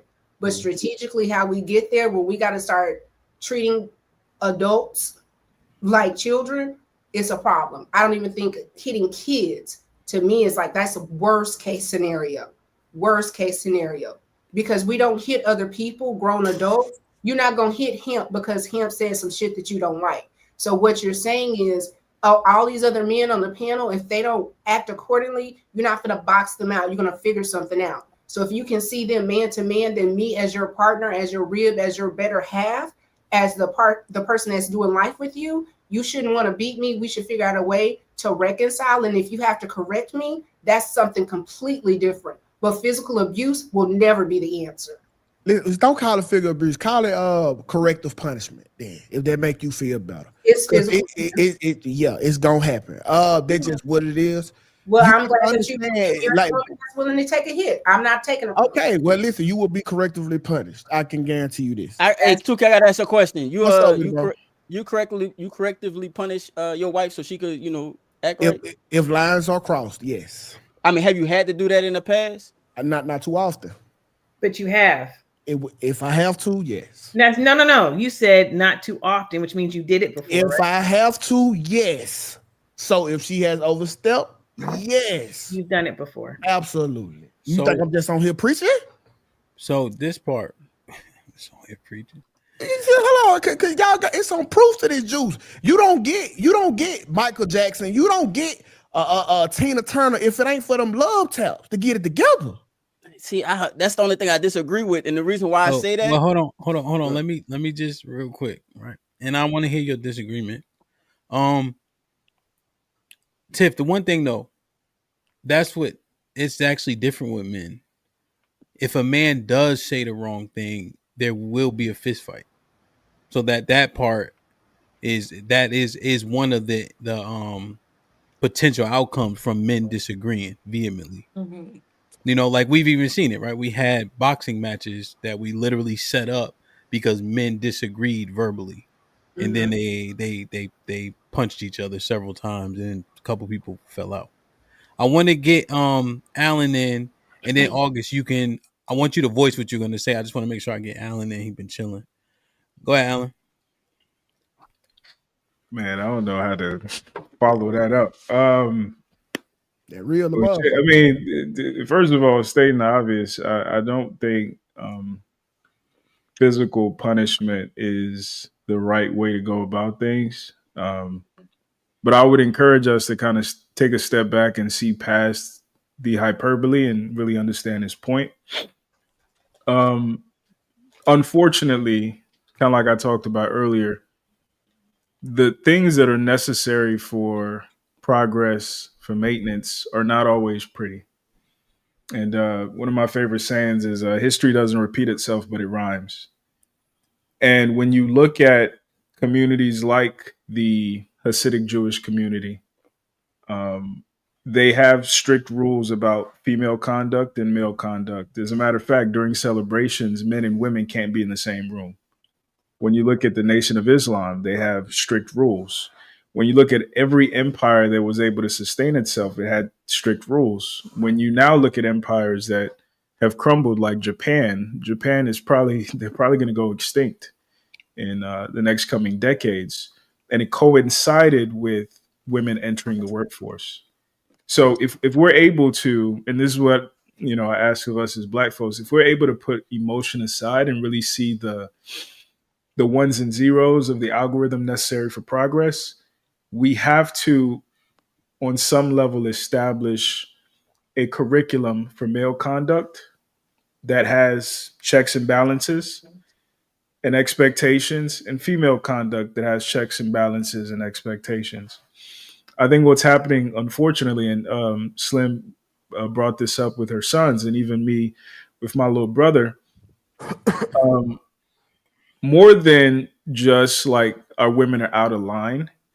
I think this coming generation of boys are simply uninspired by our women's posture, and that's concerning, right? Like when you think about the types of women and the types of men that are necessary to build and establish civilization, there's a disposition that's necessary. There's a disposition of a mother who raises a warrior. There's a disposition of a mother who raises a simp. There's a disposition of a mother who raises a loser, right? And if we're going to deify women as the goddesses that they are, that comes with a great deal of responsibility. And some of what is necessary, some of what we need from you, and I think 2K kind of said it less than eloquent, but there is a deference that's necessary to speak to the king in men, to empower men to go out into the world as a warrior. What's happening currently is a lot of our men and boys are getting beat up before they even enter the world. They're not being empowered. They're not being like I could even observe how white mothers treat their young sons like they're almost their second husband. Like they defer to their sons. And Black mothers, even if your son is 40 years old, there's still that he's just a boy. And like we can talk about the context of like not wanting your sons to be taken away on a plantation, so you downplay his greatness. But like if we're unwilling to undo that, we'll continue to manufacture dysfunction, right? So I would just say to the women, consider how your power, how your influence, and sometimes paradoxically, um, it appears like weakness, it appears like deference, but like how necessary it is for our community's progress. And also, men, my biggest critique of men is like we also incentivize the type of women who are not capable of rearing the sons that we will need to carry on our progress, right? So there's a chicken or the egg thing, but like we have to both do our parts. Women need to step up and say, I'm going to conduct myself and I'm going to project even to men the greatness that I see in them, as opposed to speaking to the lowest common denominator like we commonly do. And then for men, I think we have to start making decisions of what we will and we will not tolerate. Okay. Unfortunately, a lot of boys these days are leaving the community to do that. So But we have to be more serious about this. so Ham, this is my last question, and I want to ask Alan. Alan, in 2025, without raising your voice, how can you get that woman? How can you get a disciplined woman, a woman that mess up and you have to correct her? How can you make that happen in year 2025? And please don't say leave, because that's a win for her as well. Because don't forget, she's incentivized for that leaving. Mm-hmm. You're a smart guy. Let me get that answer. I think one of the things I said back in the day, I said boys react, men respond. Okay. Right. So I think, my mom would say like prevention is better than cure. I think men, we need to lean heavily into the vetting process. Hell, I think you talking about? Let me just land. I got you. I think often we lead with lust, and I think often we create like we make exceptions for women. Like a lot of times when we look back at like the shitty women we mess with, we saw the signs up front, but we thought we could change her. We thought we were, we were that dude. And I think if we take that process more seriously, we won't have to correct in a severe way. We can direct, but I don't think we'll have to correct. In every species, the woman challenged the man. Okay, that would have to be a point. You can't look at a lion and say, "Hey, man, you should have been more proactive or proactive in the vetting." We're not talking about the vetting because we know women are great interviewers. They will tell you whatever to get the job. We all do a little bit lying at the front. When you are in the situation, you tell your wife you hungry and you want food, and she say, "No, I ain't doing shit, nigga." What is your next course of action, sir? Number one, I've never been in that situation. But this is what I would say. Alan, you got a degree? I need an answer. This is what I would say. I would say in that type of situation, the best thing you can do is control yourself. And then you can make decisions moving forward as to how to mitigate this situation, whether it means leaving her, whether it means realigning your life in a way that doesn't need her, and then she has to prove her worth back to you. But I think, especially in 2025, like domestic violence, bro, you're going to jail. I think it sounds good, but it's not going to work, brother. Martin Luther King and Malcolm X went to jail for what they believed in to make the community better. I'm going to have to do it too. Because you ain't just gave me an answer. You just gave me a bunch of jargon and some word salad, my guy. Like I said, bro, if we going to get this shit back right, there's going to have to be accountability and discipline for everybody. Just not for women, for men, for kids, for everyone. If we gonna get this shit back to right, we can't keep acting like we can just talk to women and it's gonna be okay because has that worked? No. We agree. We wouldn't be here. We agree that there should be accountability and discipline. We disagree of how that looks. Well, we're gonna make them do push-ups. I think we all agree on this panel that there's changes being made on both sides. We all agree on that. No one on this panel, women included, has disagreed that women as a collective need to behave. There's behaviors need to be improved. No one said, no one's disagreeing with that. I'm asking for the answer to it. Can you give me the solution? But I'm just. But what's the answer to like the mental health crisis, right? Like when people are struggling and they just say random stuff. Like, what's the answer to that? I hate mental health. We are the last group of niggas that we know. That's why I'm asking about the crisis. We are the last group of niggas that ever needed mental health. If King, Malcolm X went through all that bullshit, don't tell us about no fucking mental health. We are okay. I guarantee. Okay. Go ahead, to answer your question, just like what Alan was saying a little earlier, was it's all in the vetting process. So when you dating her and y'all just getting started and you tell her to make a sandwich and she like, nigga, no. That's the time to categorize her as you're not getting married. Trust me, because you don't make sandwiches.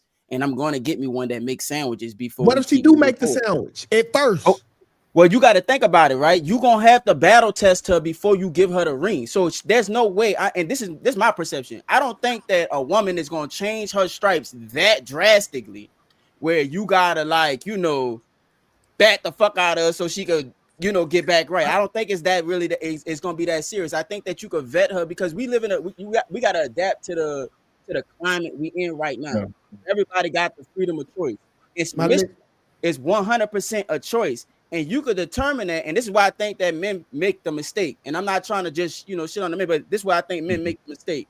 They see the red flags, and they settle for a bunch of bullshit that they shouldn't settle for. Early on in the vetting process. If she not battle tested and she not willing to get on your program, because I this is why I disagree with you.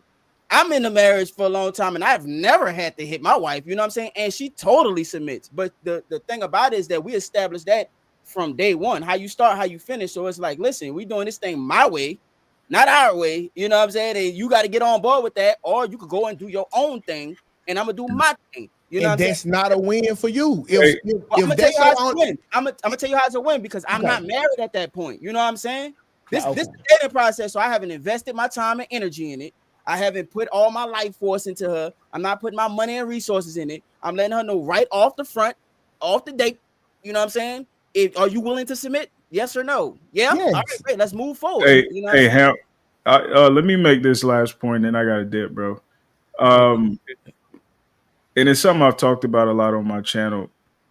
A lot of us as men are unsophisticated about how we approach the world and how we approach women. I think a lot of the things we say sound good in theory. They look good in movies, but they don't work, right? I made a series called the Yellow Flag series because a lot of times we talk about red flags, but often there are things that are yellow flags that we overlook. And my theory has been that men, and this isn't just men's fault, but men have been socialized to be sadomasochistic. A lot of men have been socialized to glamorize and seek out the most difficult women that we can find. And we attach our ego to our ability to tame her, right? And then on the back end, we have a lot of these complaints about, what if this, what if that. The reality is, to August's point, like people in general are not that dynamic. People are pretty predictable. And I think the better conversation that we should be having, especially for the next generation, is helping them be more sophisticated on how to read people, how to look past their representative, how to consider the things, not just the things they say, but the things you see, right? So you don't have to resort to your lowest common action as a human animal, right? So that's all I'm saying. And like I said earlier, I appreciate y'all. I got a dip. I got to work in the morning. You already, man. Nice Appreciate talk you, man. I with love you. you, man. He dropped Appreciate you. in Hamilton. Did he drop his channel? Yeah, they're gonna drop the channel. I'll send Yeah, it to we you. need to talk. Tiff, you got to follow me too, Tiff. Yo, Like everything he said was intangible though. Like he asking us to do the fucking most. He asking us to read her mind, predict the future, know who she is probably before she know who she is, and that's the impossible. 2K. Let me answer your question, right? Okay. Married, anecdotally speaking, right? I have several prescriptions that are tough for most people, right? So my wife, no more Christmas, no more so-called Thanksgiving, no more Easter, no more, right? And initially, because the infatuation period, right? That honeymoon shit, yeah, I could do all that shit. No problem, right? Year 5 though. So you sure we can't paint no Easter eggs? Oh, well, I'm going here to do Christmas. I'm going there. Then I'm gonna go to my. You gonna leave me here, right? Like and so right there's several agreements, and those agreements get tested. People get complacent. People build disdain, right? Contentment, the whole 9 yards. You got rough patches. I ain't doing none of that shit now. Fuck that Bible, right? And because this is how life actually be maturing. Mm-hmm. And there's absolutely nothing you can do about it. Right? Just if I'm just being 100% honest, right? That's a fact. Because the physicalities, that's off the table, right? Right now. In terms of how our country is organized, right? There's nothing you can do about it. Right? Just to be 100% honest. There's nothing you can do about it. I can give you some methods, but we'll do that on screen. But just if I'm answering your question, right? If this person doesn't want to do it anymore, and then here's the thing about my house, I'm 100% breadwinner. Facts, same. So literally, then boom, and my wife does good work for like our company, but you know, right? What happened? So I'm literally in the point where I'm gonna pay this, right? So there's nothing you can do about it, right? So this person has to agree every day to be under your covering and leadership, Mm-hmm. right? If I just were to answer your question straight out, and at the point where they don't want to do it, they not gonna do it, They're not gonna do it. right? And it's just as simple as that. If I was answering your question flat out, like the leaving thing, yeah, but then I'm subject to several Paying different you, yeah. aspects, But right? see, that's what I'm saying. Is it's hard to be the leadership to get the black to get the black community back where they need to be when we got no resources to lead the woman besides persuasive actions and after a while that fades like every other feeling or emotion. I So it think like that, we doomed. but when you juxtapose it, is there's a thing where if whatever she's fighting for, is it that important? Does it mean that much to you to go out and do life by yourself where you got to start paying bills and shit? Are you ready to stand on whatever your principle is so damn hard that you ready to go ahead? Because it can't be two kings in one castle. But You know what I'm bro, saying? You gonna have to run the show. So if your woman is not on board with you running the show, then obviously, evidently, she want to run her own show, or she might feel like but there might be August, somebody superior to you, and let her go ahead and find it. But ain't no coming but back. August, you first of all, you gonna pay for her new castle that she gonna run, and it's gonna be another joker to come over there and drop penis in your house. So that's the thing. Like what we could do is leave, right? And they say, okay, we rid ourselves from the situation. But they use that to turn up on you. So it's a double L.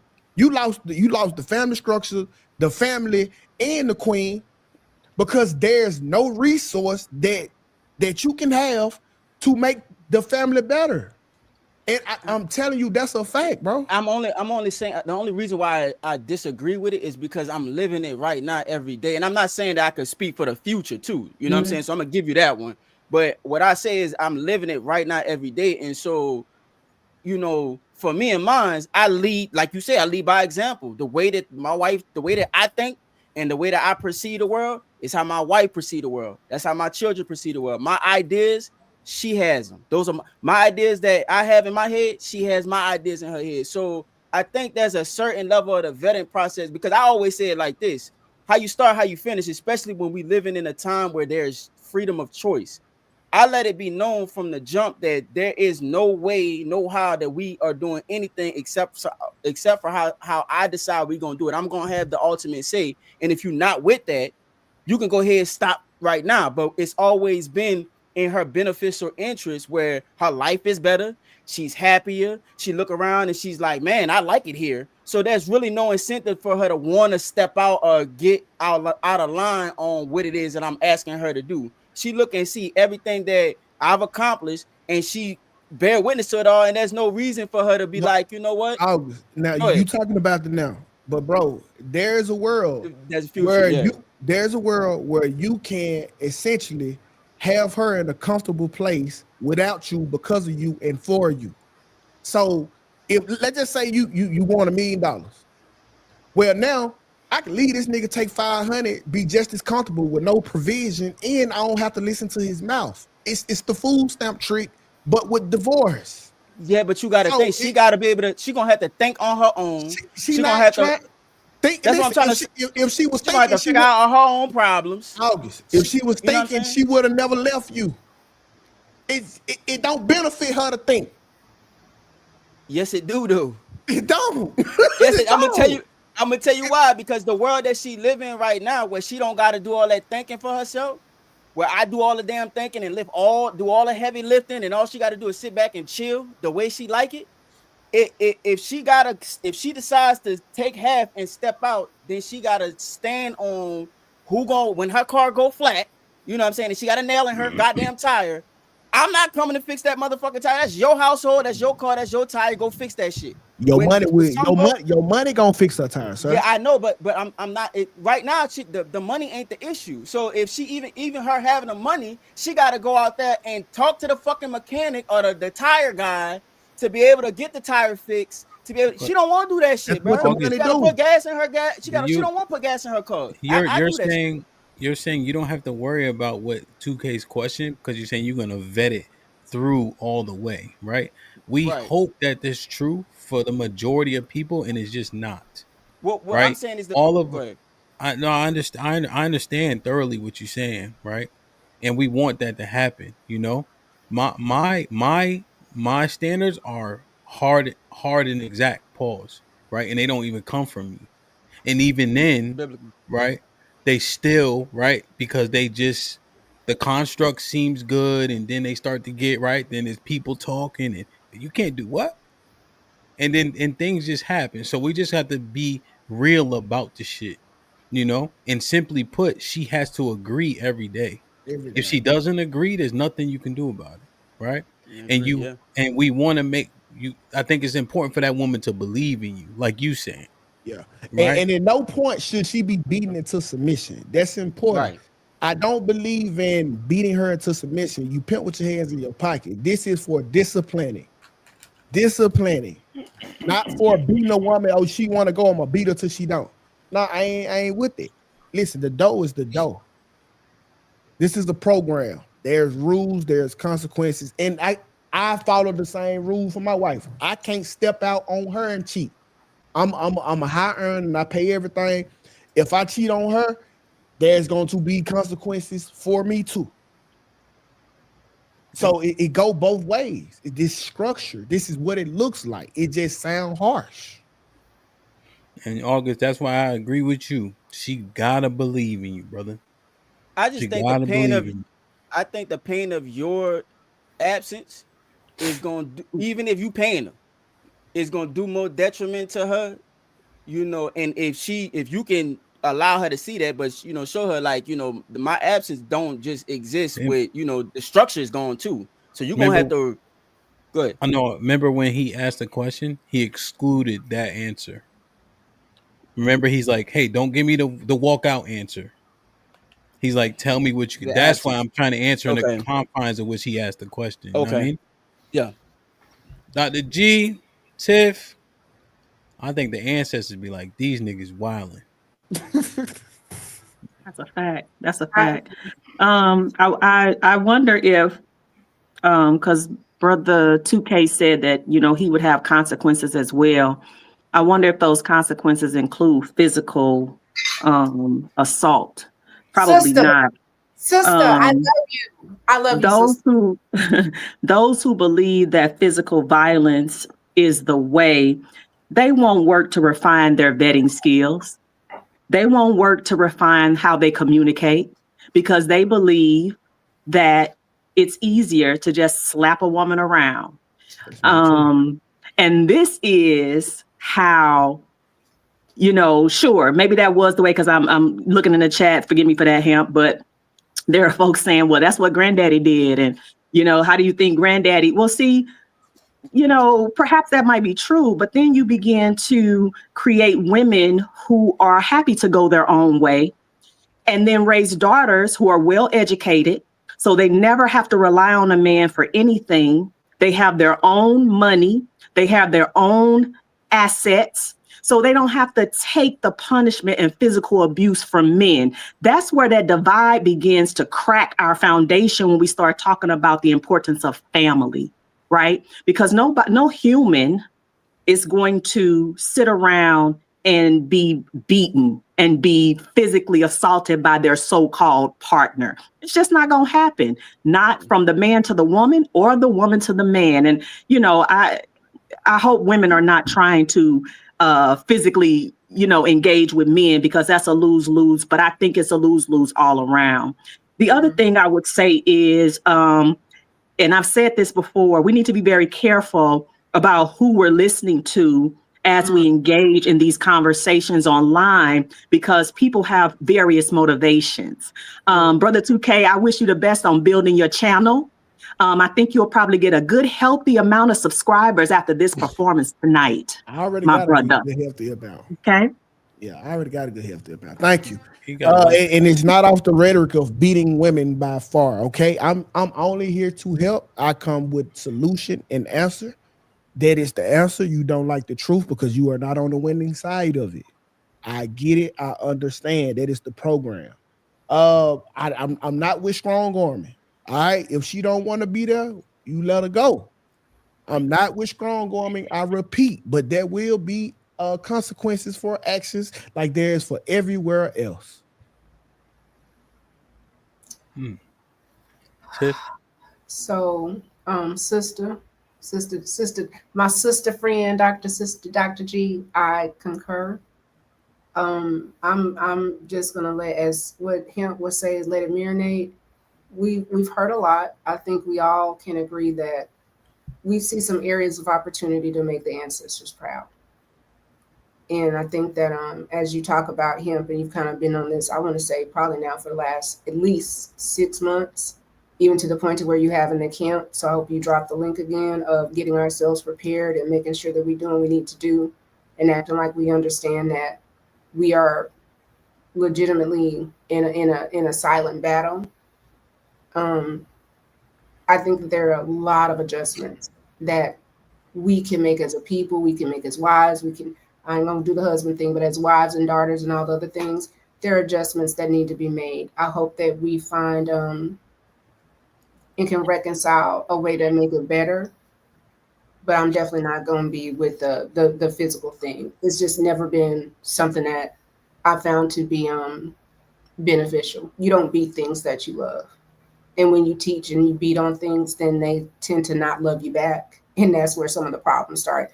I wonder if we never really talk about when Granny said, go to school, save your own money, don't ever have to depend on a man. That was a lot of what a lot of people got that from was from Granny, because she had to depend on somebody else. And when you get to be married by choice because you pick your husband or your husband and y'all pick each other, it's a different type of dynamic. I think it's a beautiful ministry when you find each other and you understand your roles, because there are roles and there is a level of hierarchy.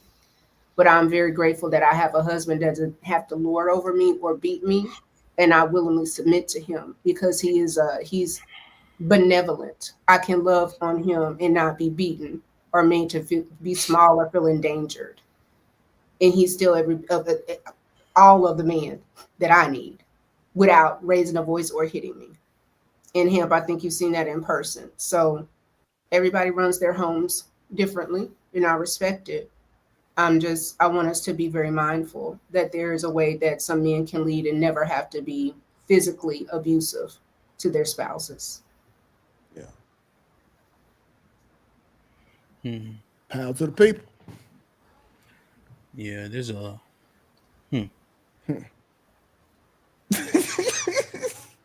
Hey, well, y'all against this, but can you admit that since that went away, women have ran amok, Miss Tiff, Miss G? Can y'all at least admit that I don't know a woman that was physically abused, that she was half of a woman and half a mother that she should be, because she spent half of her life in fear and she was unable to partner. So can you answer the question? She was unable to parent well because she was in fear of her husband. And when a person is in fear, you don't get the best of them. You do not. Can we get the question answered? Can you agree that since that has happened, since this has stopped in the community, that are women more off in the community now or worse off? Miss Tiff. I just gave you my answer, and I'm from a family where I've seen a lot of. And there we have it. Those women are better. None of the women that got beat up, teeth knocked out, hair pulled out, some stabbed, some shot. None of them were better mothers, and none of them were better wives. None of them. And there we have it. The only people we seen walk the street half naked back then was prostitutes. Can't say that now.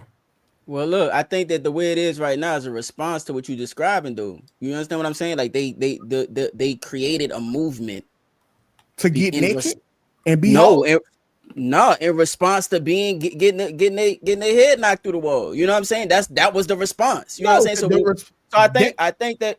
Go ahead. The women that got their heads knocked in, as you say, was never outside like that. It was the women, them women that raised the women not to get their head knocked out are the hoes that's outside naked. That's what I'm saying.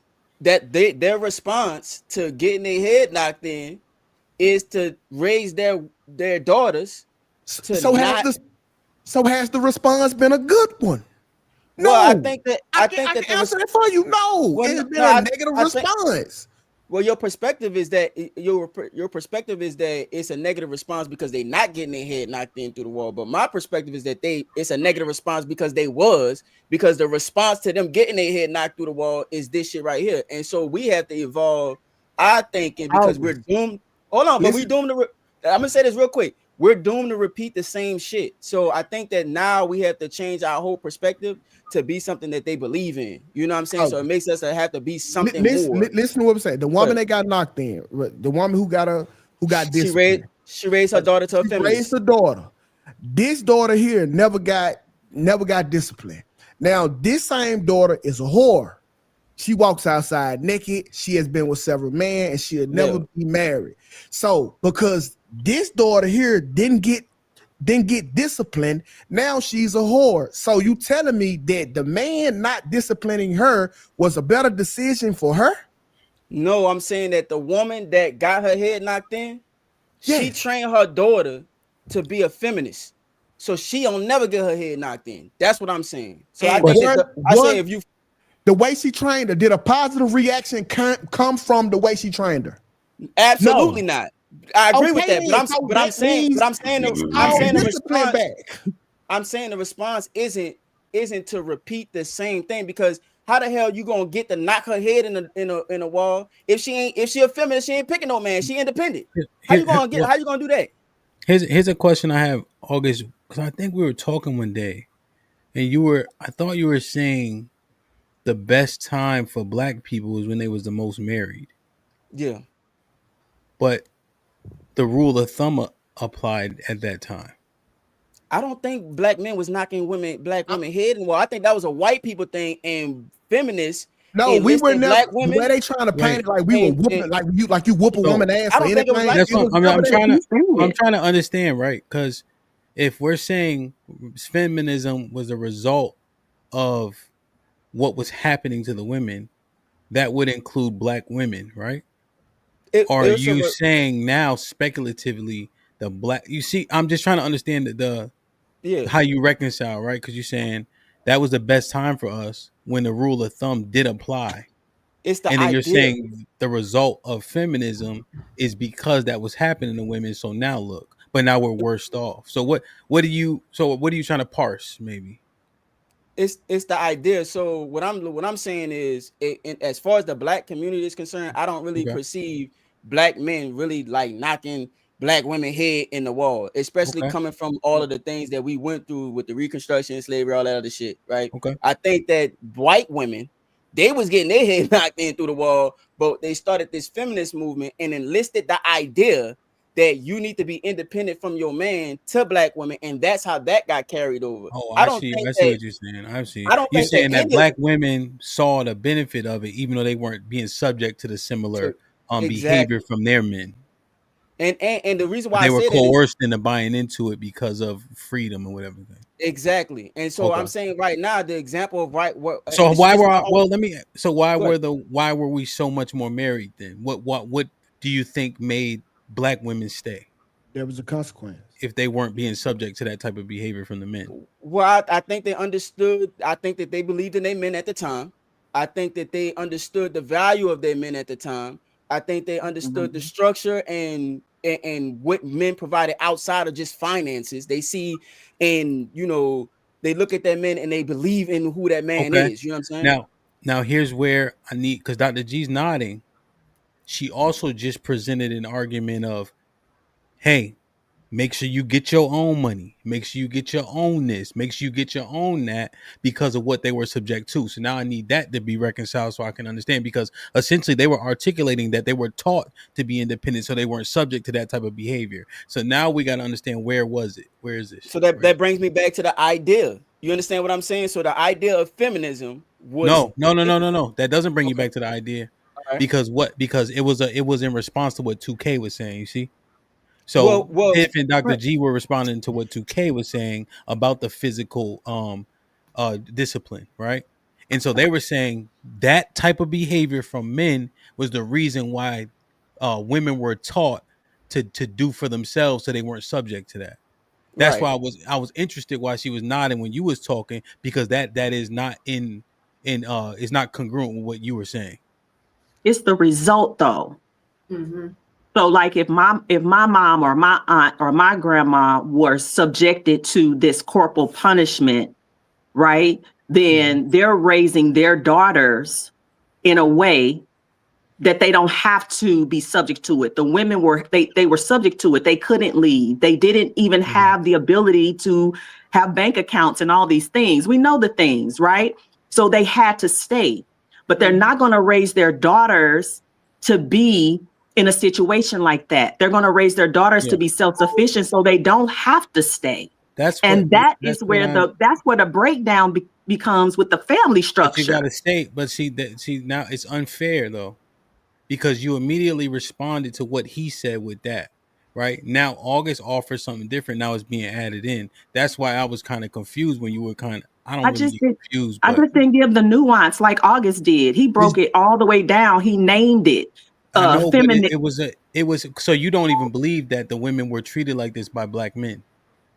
No, I do believe it. I know women in my August, family. you see my conundrum. I understand what you're saying. That's what I'm I trying don't to understand. have. I don't. that I right need you to break it down for me because I don't understand it. I'm speaking from. I was speaking to what to.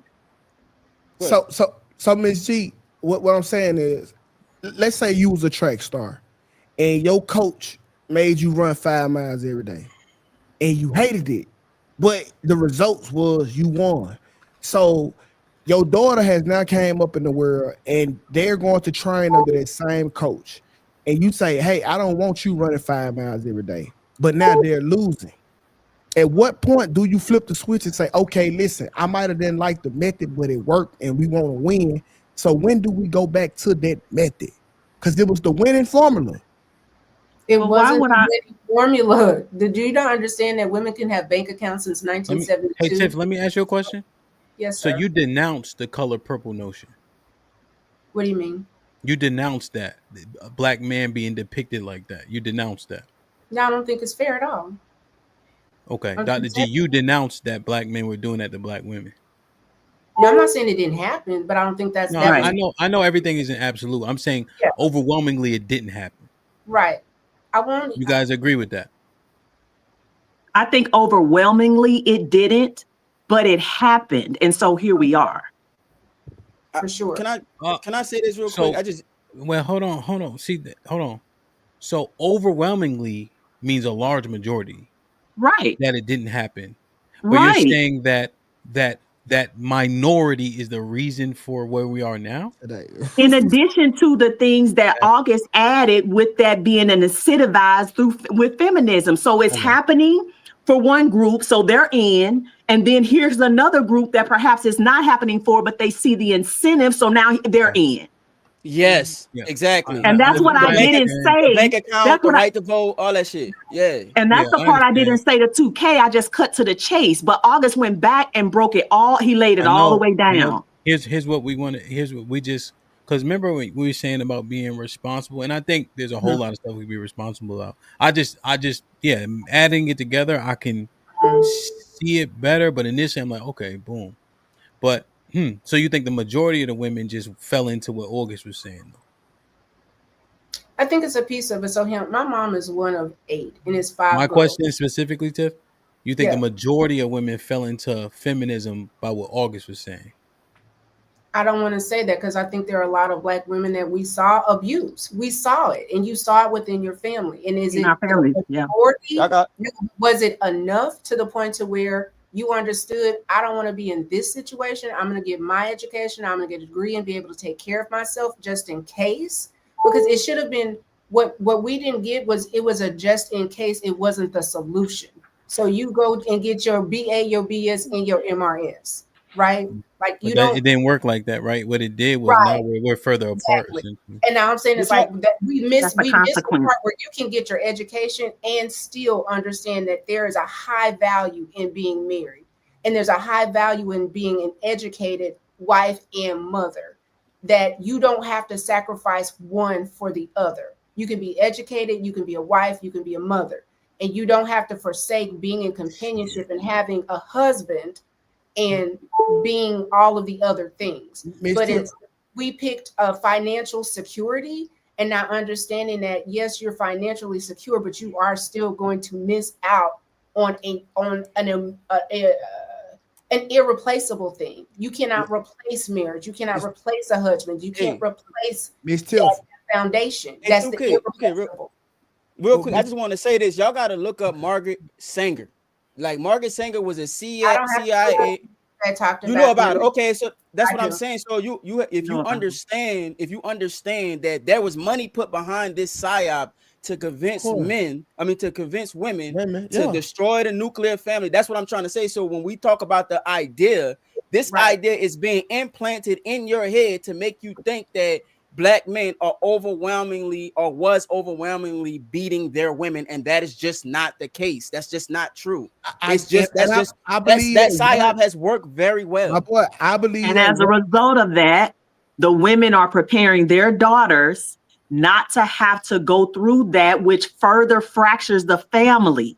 But listen, the women, it just does. Okay, so if you're saying what August is true, the majority of the women, they are preparing their daughters from the women. It didn't even fucking happen. They were never beat.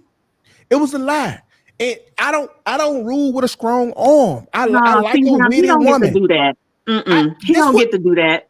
I just did it. No, you can't tell me. You don't get to advocate for what you call discipline.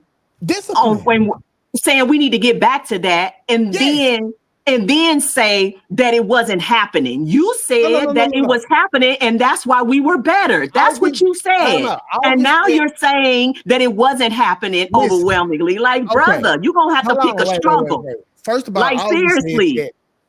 Listen, what y'all are trying to depict of discipline is like a dude just coming home on a regular day and beating the fuck out you for no reason. The same way you discipline your kids when they mess up or when something has went to the stream and you to repeat yourself over and over and over is what I'm talking about. My kids will never tell you I beat them. Will my kids ever tell you I discipline them? Absolutely. Same thing with the wife. A woman, they couldn't even come to you and say, hey, he be beating my ass. It's a rare occurrence because when it's done, you don't have to do it no more. It's not a lot that you don't do it. And if you do it, if that's a chick that needs to be disciplined or loved, that's when you cut ties and remove her from the program. I don't advocate for beating women. You did advocate for it. You said we need to go back there, brother. Discipline is not beating women. You said smack them. You literally used the word smack them up. I'm not beat. Listen, so if I whoop my kids because they got in trouble, is that a beating? Your wife is a child, and she's under my program. She's financially taken for like a child. She's under my roof like a child. I take care of her like a child. I'm a protector with my life like a child. Why not? Why not? There it is. I mean, it's it's really a mute point at this point. I think he has his perspective. That's what he believes. God bless his family and his wife. But like we ain't going. We ain't going. I would say if the vetting process and the communication, all that needs to happen. August said it a long time ago. These things need to happen before you walk down the aisle. You need to know what you're dealing with. These people are not, we are not, so covert that you can't figure it out before you make the commitment. Listen, and that's just what needs to be. That's what, excuse me, sir. Excuse me. You got it, man. I'm sorry. Go ahead. And that's why we can't. Go ahead. Because they are not going. And it's detrimental to your life. Because if I hear Noah's in the house and I tell you, hey, lock the door. I don't want my wife to say why. Because that's a life and death matter. I need you to be 100% on the program, and you telling me you ain't going. And you need I to can't, hit I can't, I can't protect you. I can't give you provision if you're not under my umbrella, if you're not with the program. So that's you gonna need to show up hit early her. though, bro. You need That's to gonna hit show up her way for her to early. be under your program. It's not, bro. Like, what if she become defiant? And most women become defiant after y'all get together. You never see that side of her. Man, I don't think so, man. I don't think so, man. You got to battle test them, and I think that just like DJ Hamp was saying a little earlier, they got to believe in you. I think that same thing with my sons. I don't never whoop them, but I know that if they fuck up, they're gonna have to work out with me, and that's the one thing that they don't want to do. They work out on their own. Don't get me wrong, but my sons operate in a level of independence that That is I a form instilled in of them what, because August? That's a form of what?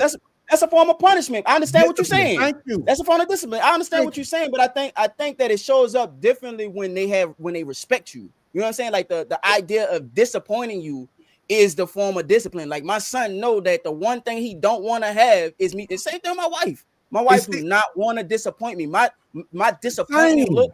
But it's not discipline. You got to know that disappointing me and getting this right is two different things. My daughter will cry because I'm disappointed in her, but she still have to get this ass whooping to know the severity of what it is that she's done. Crying or being disappointed isn't enough. There has to be action.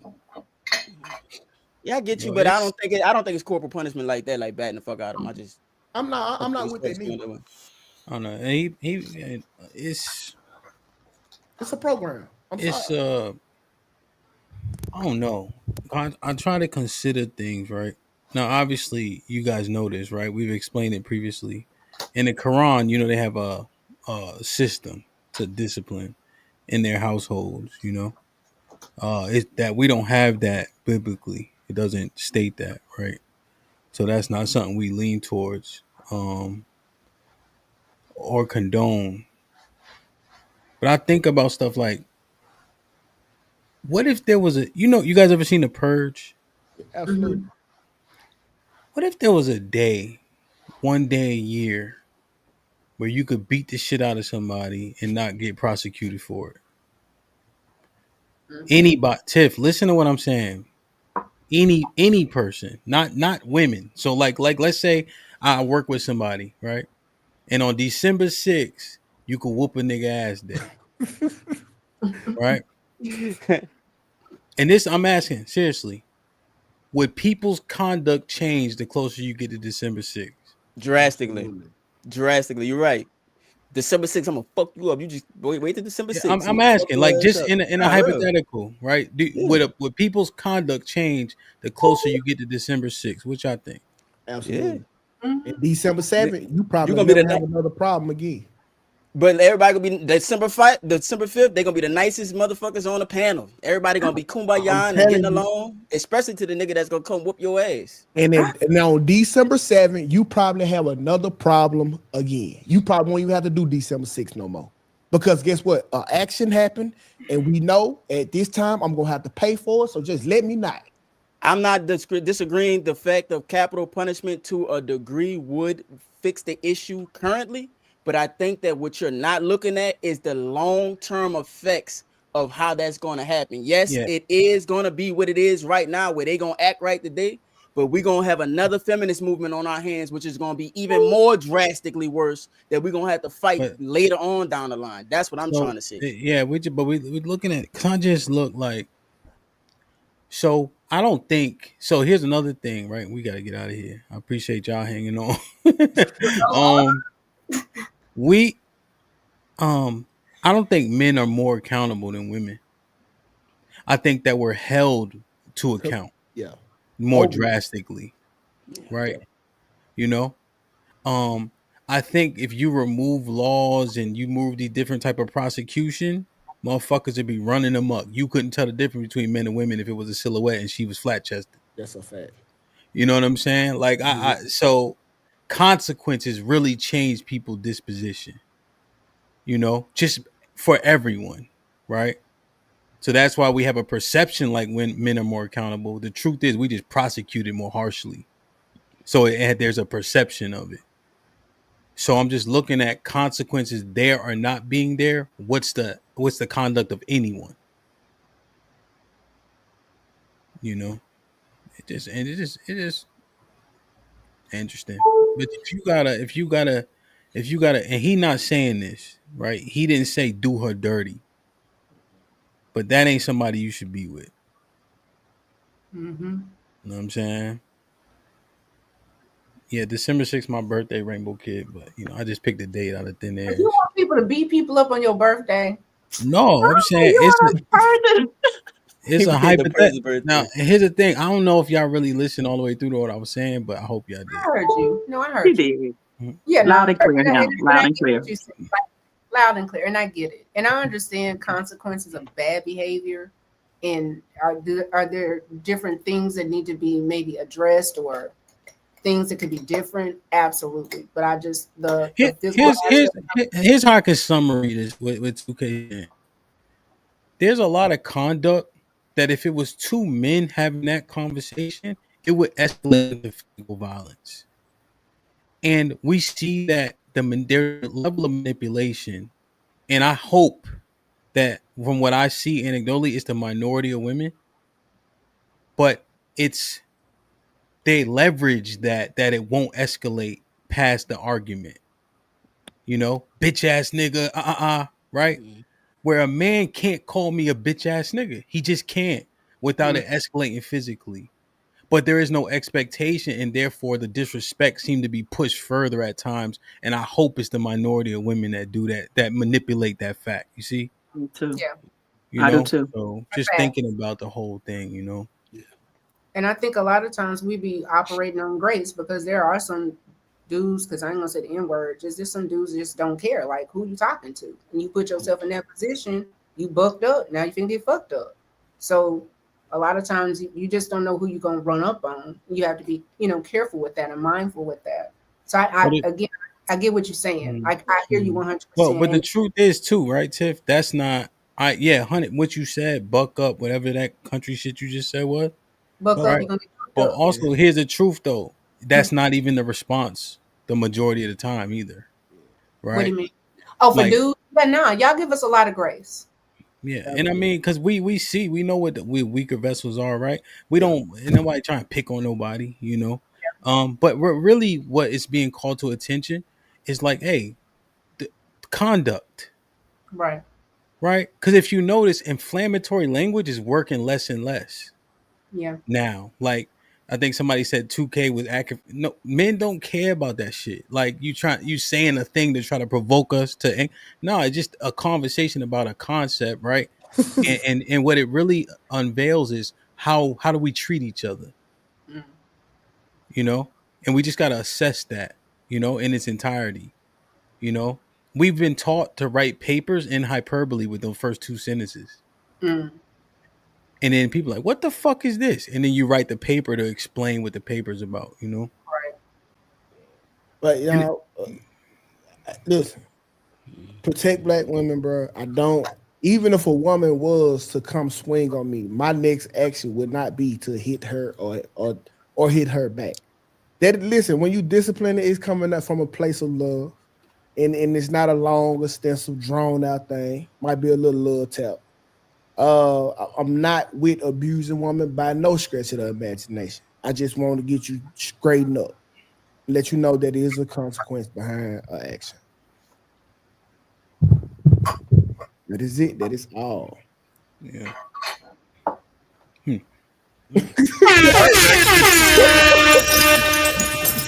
Okay, you in Dallas? Your old lady got her 2A. My wife. Yeah, your old lady. The wife. No, you say, do she got a 2A? She got a 2A. What's a 2A? She got a concealed carry. Oh no. Mm. I don't even really believe in guns like that. I got one in the house just because, but I don't even know what's it. It's somewhere put up. You need to know where it's at for sure. Hey, these lethal, my boy. Like I get what you're saying, but like I feel like I can get it done with these, boy. Can't fight bullets. Yo, you know Nah, what it you was, right. bro? When they took out Sean Taylor with a leg shot when I was a kid, I said, you remember? I said, how the fuck you kill Sean Taylor? Like, who? I ain't think he could die. Like, you know what I'm saying? Yeah. Shot him in the quad, but you got the big artery in your, but as a kid, you don't know that. You just don't like, know that, Sean yeah. Taylor? Like, who the fuck? You know what I'm saying? Yeah. Uncle Rick with the $2 says, it's over with. Jay Miller with the $5 says, August, why don't women in their conservative countries walk around with revealing clothing? Other conservative. Corporal punishment. That's the thing is, it's not actually that though, right? They have agreements. And when you read, everybody just read Surah 4 from the Quran. It gives you a very strict, and then even when you get down to the physical punishment part, there's a few different translations that say you tap her like light as a feather. Right? Now the brothers I know, they kind of go back and forth about it. But what they do conclude is it's not an overt thing in terms of what it's saying in the Quran specifically. So is it spelled like and one of the parts is you remove your presence and you don't have sex with her. See, those are the things, and we can't even do the not have sex with her part. Another day come fuck the shit out of her. That's the truth, bro. They'll put it back in the street. Like different women. Ed with the $2 says the women clowning and sunning you 2K give up. No, never. Mr. Fantastic with the $2 says Rosa Parks was a psyop. Chat GPT Claudette Colvin. Very facts. Dark skin. Mm-hmm. Ed with the $2 says not Dr. G laughing at a man getting disrespected. What is he talking about? It was that was a long time ago. That's a long time ago. Yeah. Ed with the $2 says, why lead them? We invented trash cans for a reason. Ed, go to bed. Mr. Fantastic with the $2 says, Ash Slim is the black woman divorce rate true? I don't know, man. She said, let me pull up the stat. I was like, I know. She said, let me pull up the stat on Chat GPT. Like, you can't use that to cite your source. I was like, damn. Man. Insane with the $5 says, please, cousins, we can bring up what Slim said her son said in the Discord later. I would love to know if this is what is being taught to our youth now. Oh my God. Aaron with the $2 says, why is marriage the only indicator used for family? I guess it's essentially the thing we can quantify most quickly that we can generally agree upon, Yeah. Excuse me. Aaron with the $2 says Slim talking about ChatGPT using Gemini. That's what she did. Trigger Mike with the $5 says Slim, don't use ChatGPT or Google because it's rigged. Also, Slim, hold on, let me Google it. AL with the $5 says there would be 1,000 black doctors, lawyers, engineers, plumbers, and electrician businesses, etc. But we concentrate on the few YNs in black man drama. That's Baby what we're talking about. That. Baby mama. Oh, baby mama drama. That's a fact. Insane with the $2 Slim, what sources do you believe to be the best? Mr. Fantastic with the $2 Jesus, the internet lying only on niggas. AL with the $2 the positives for far outweigh the negatives. Okay. See, Moses, what's good, my brother? Good to see you, bro. He said, salute, Hamp. Shit like that. Shit Got like kicked that. off of YouTube earlier this year and used it as a direction to the Most High to design a product/idea. Shit like that. Shit like that. Perfect. Keep the conversations going. Perfect. Our ancestors are rooting for us.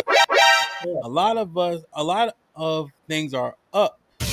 Age of Aquarius. Shit like that. Put Shit the like fours that. up Shit for like the that. fourth. Shit like Perfect. August, man. Not August. Moses, good to see you, man. Hope all is well, man. I ain't seen you in a month of Sundays, man. Good to see you. Hey,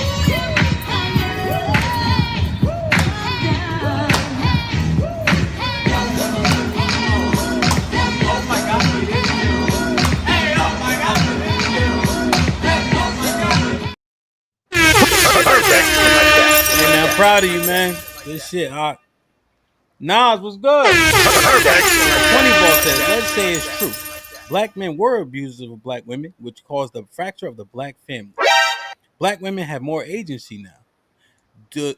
Do this newer woman's liberation model yield a net positive on nuclear families than the former model? I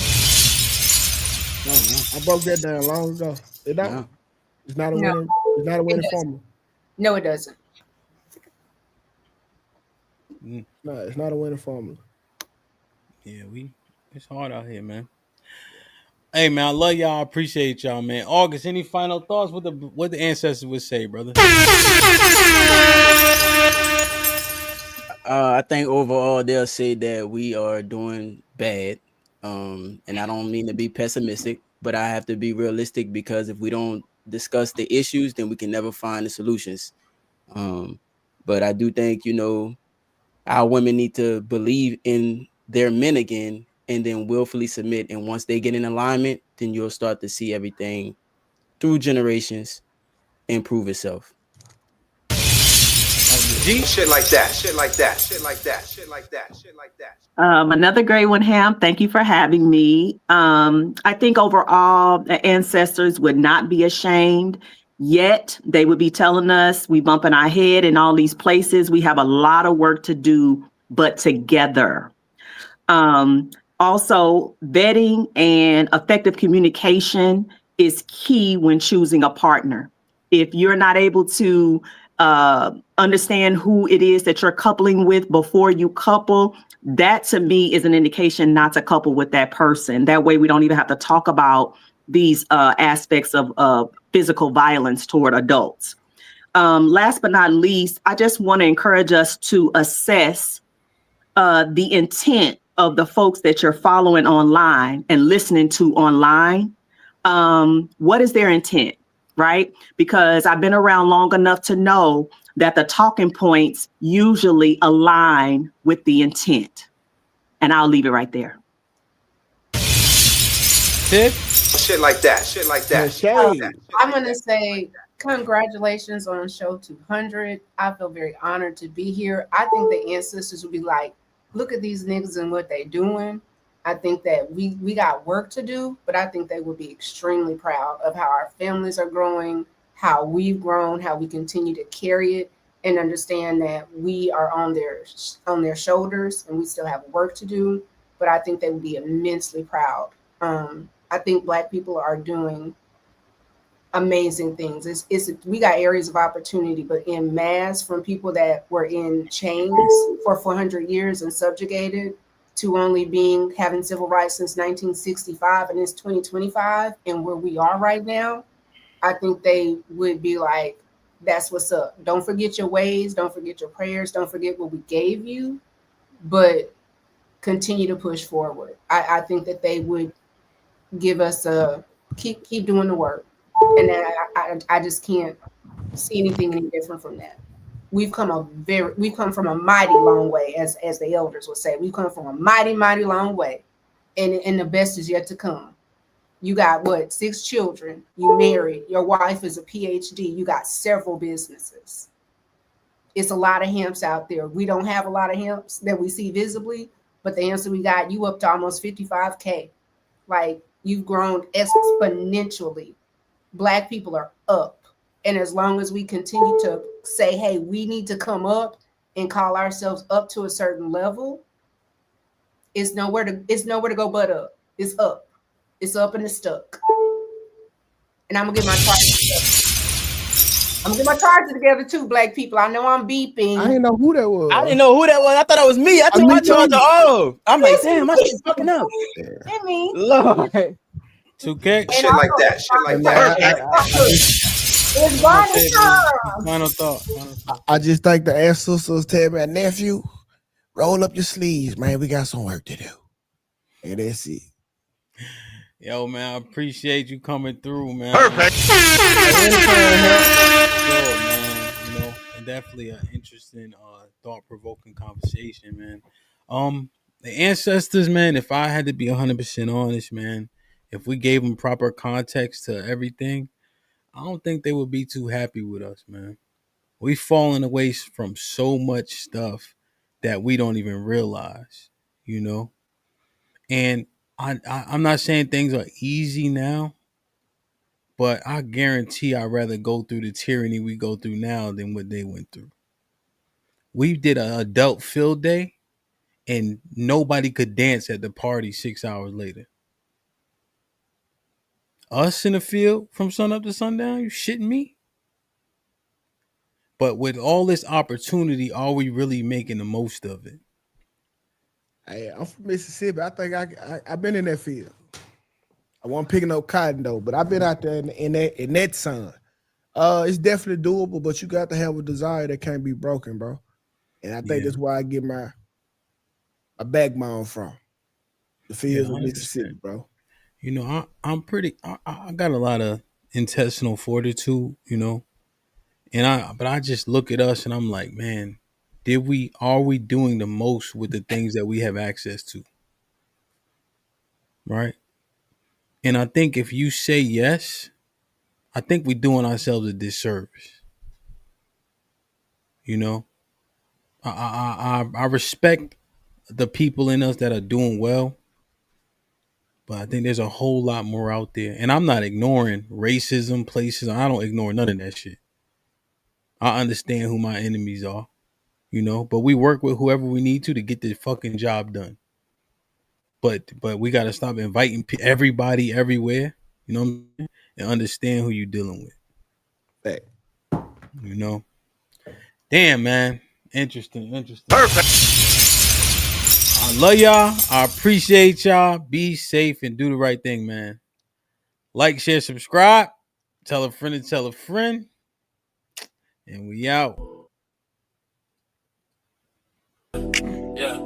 It's a broadcast. It's a broadcast. It's a broadcast, yeah. Like, share, subscribe. Tell a friend to tell a friend. DJ HAMP about to go live again. So hit the likes, my friend, on your way in. First off, salute the chat. And to all new cousins, welcome back. Heard you searching for the real. Well, this is where it's at. The latest topics and panels and brother, don't get sent to the bathroom. We got all the stats too, back to facts in the morning or the afternoon. Tuesday, women's POV, 2 Fridays, dancing, jamming tune. It's a community of real, and we better than the world news. This might be risky, I hope you know. Let's go. This might be risky. No, I love you, real, I love it. This might be risky. Salute to DJ HAMP, it's time to start the show. Salute to DJ HAMP, it's time to start the show.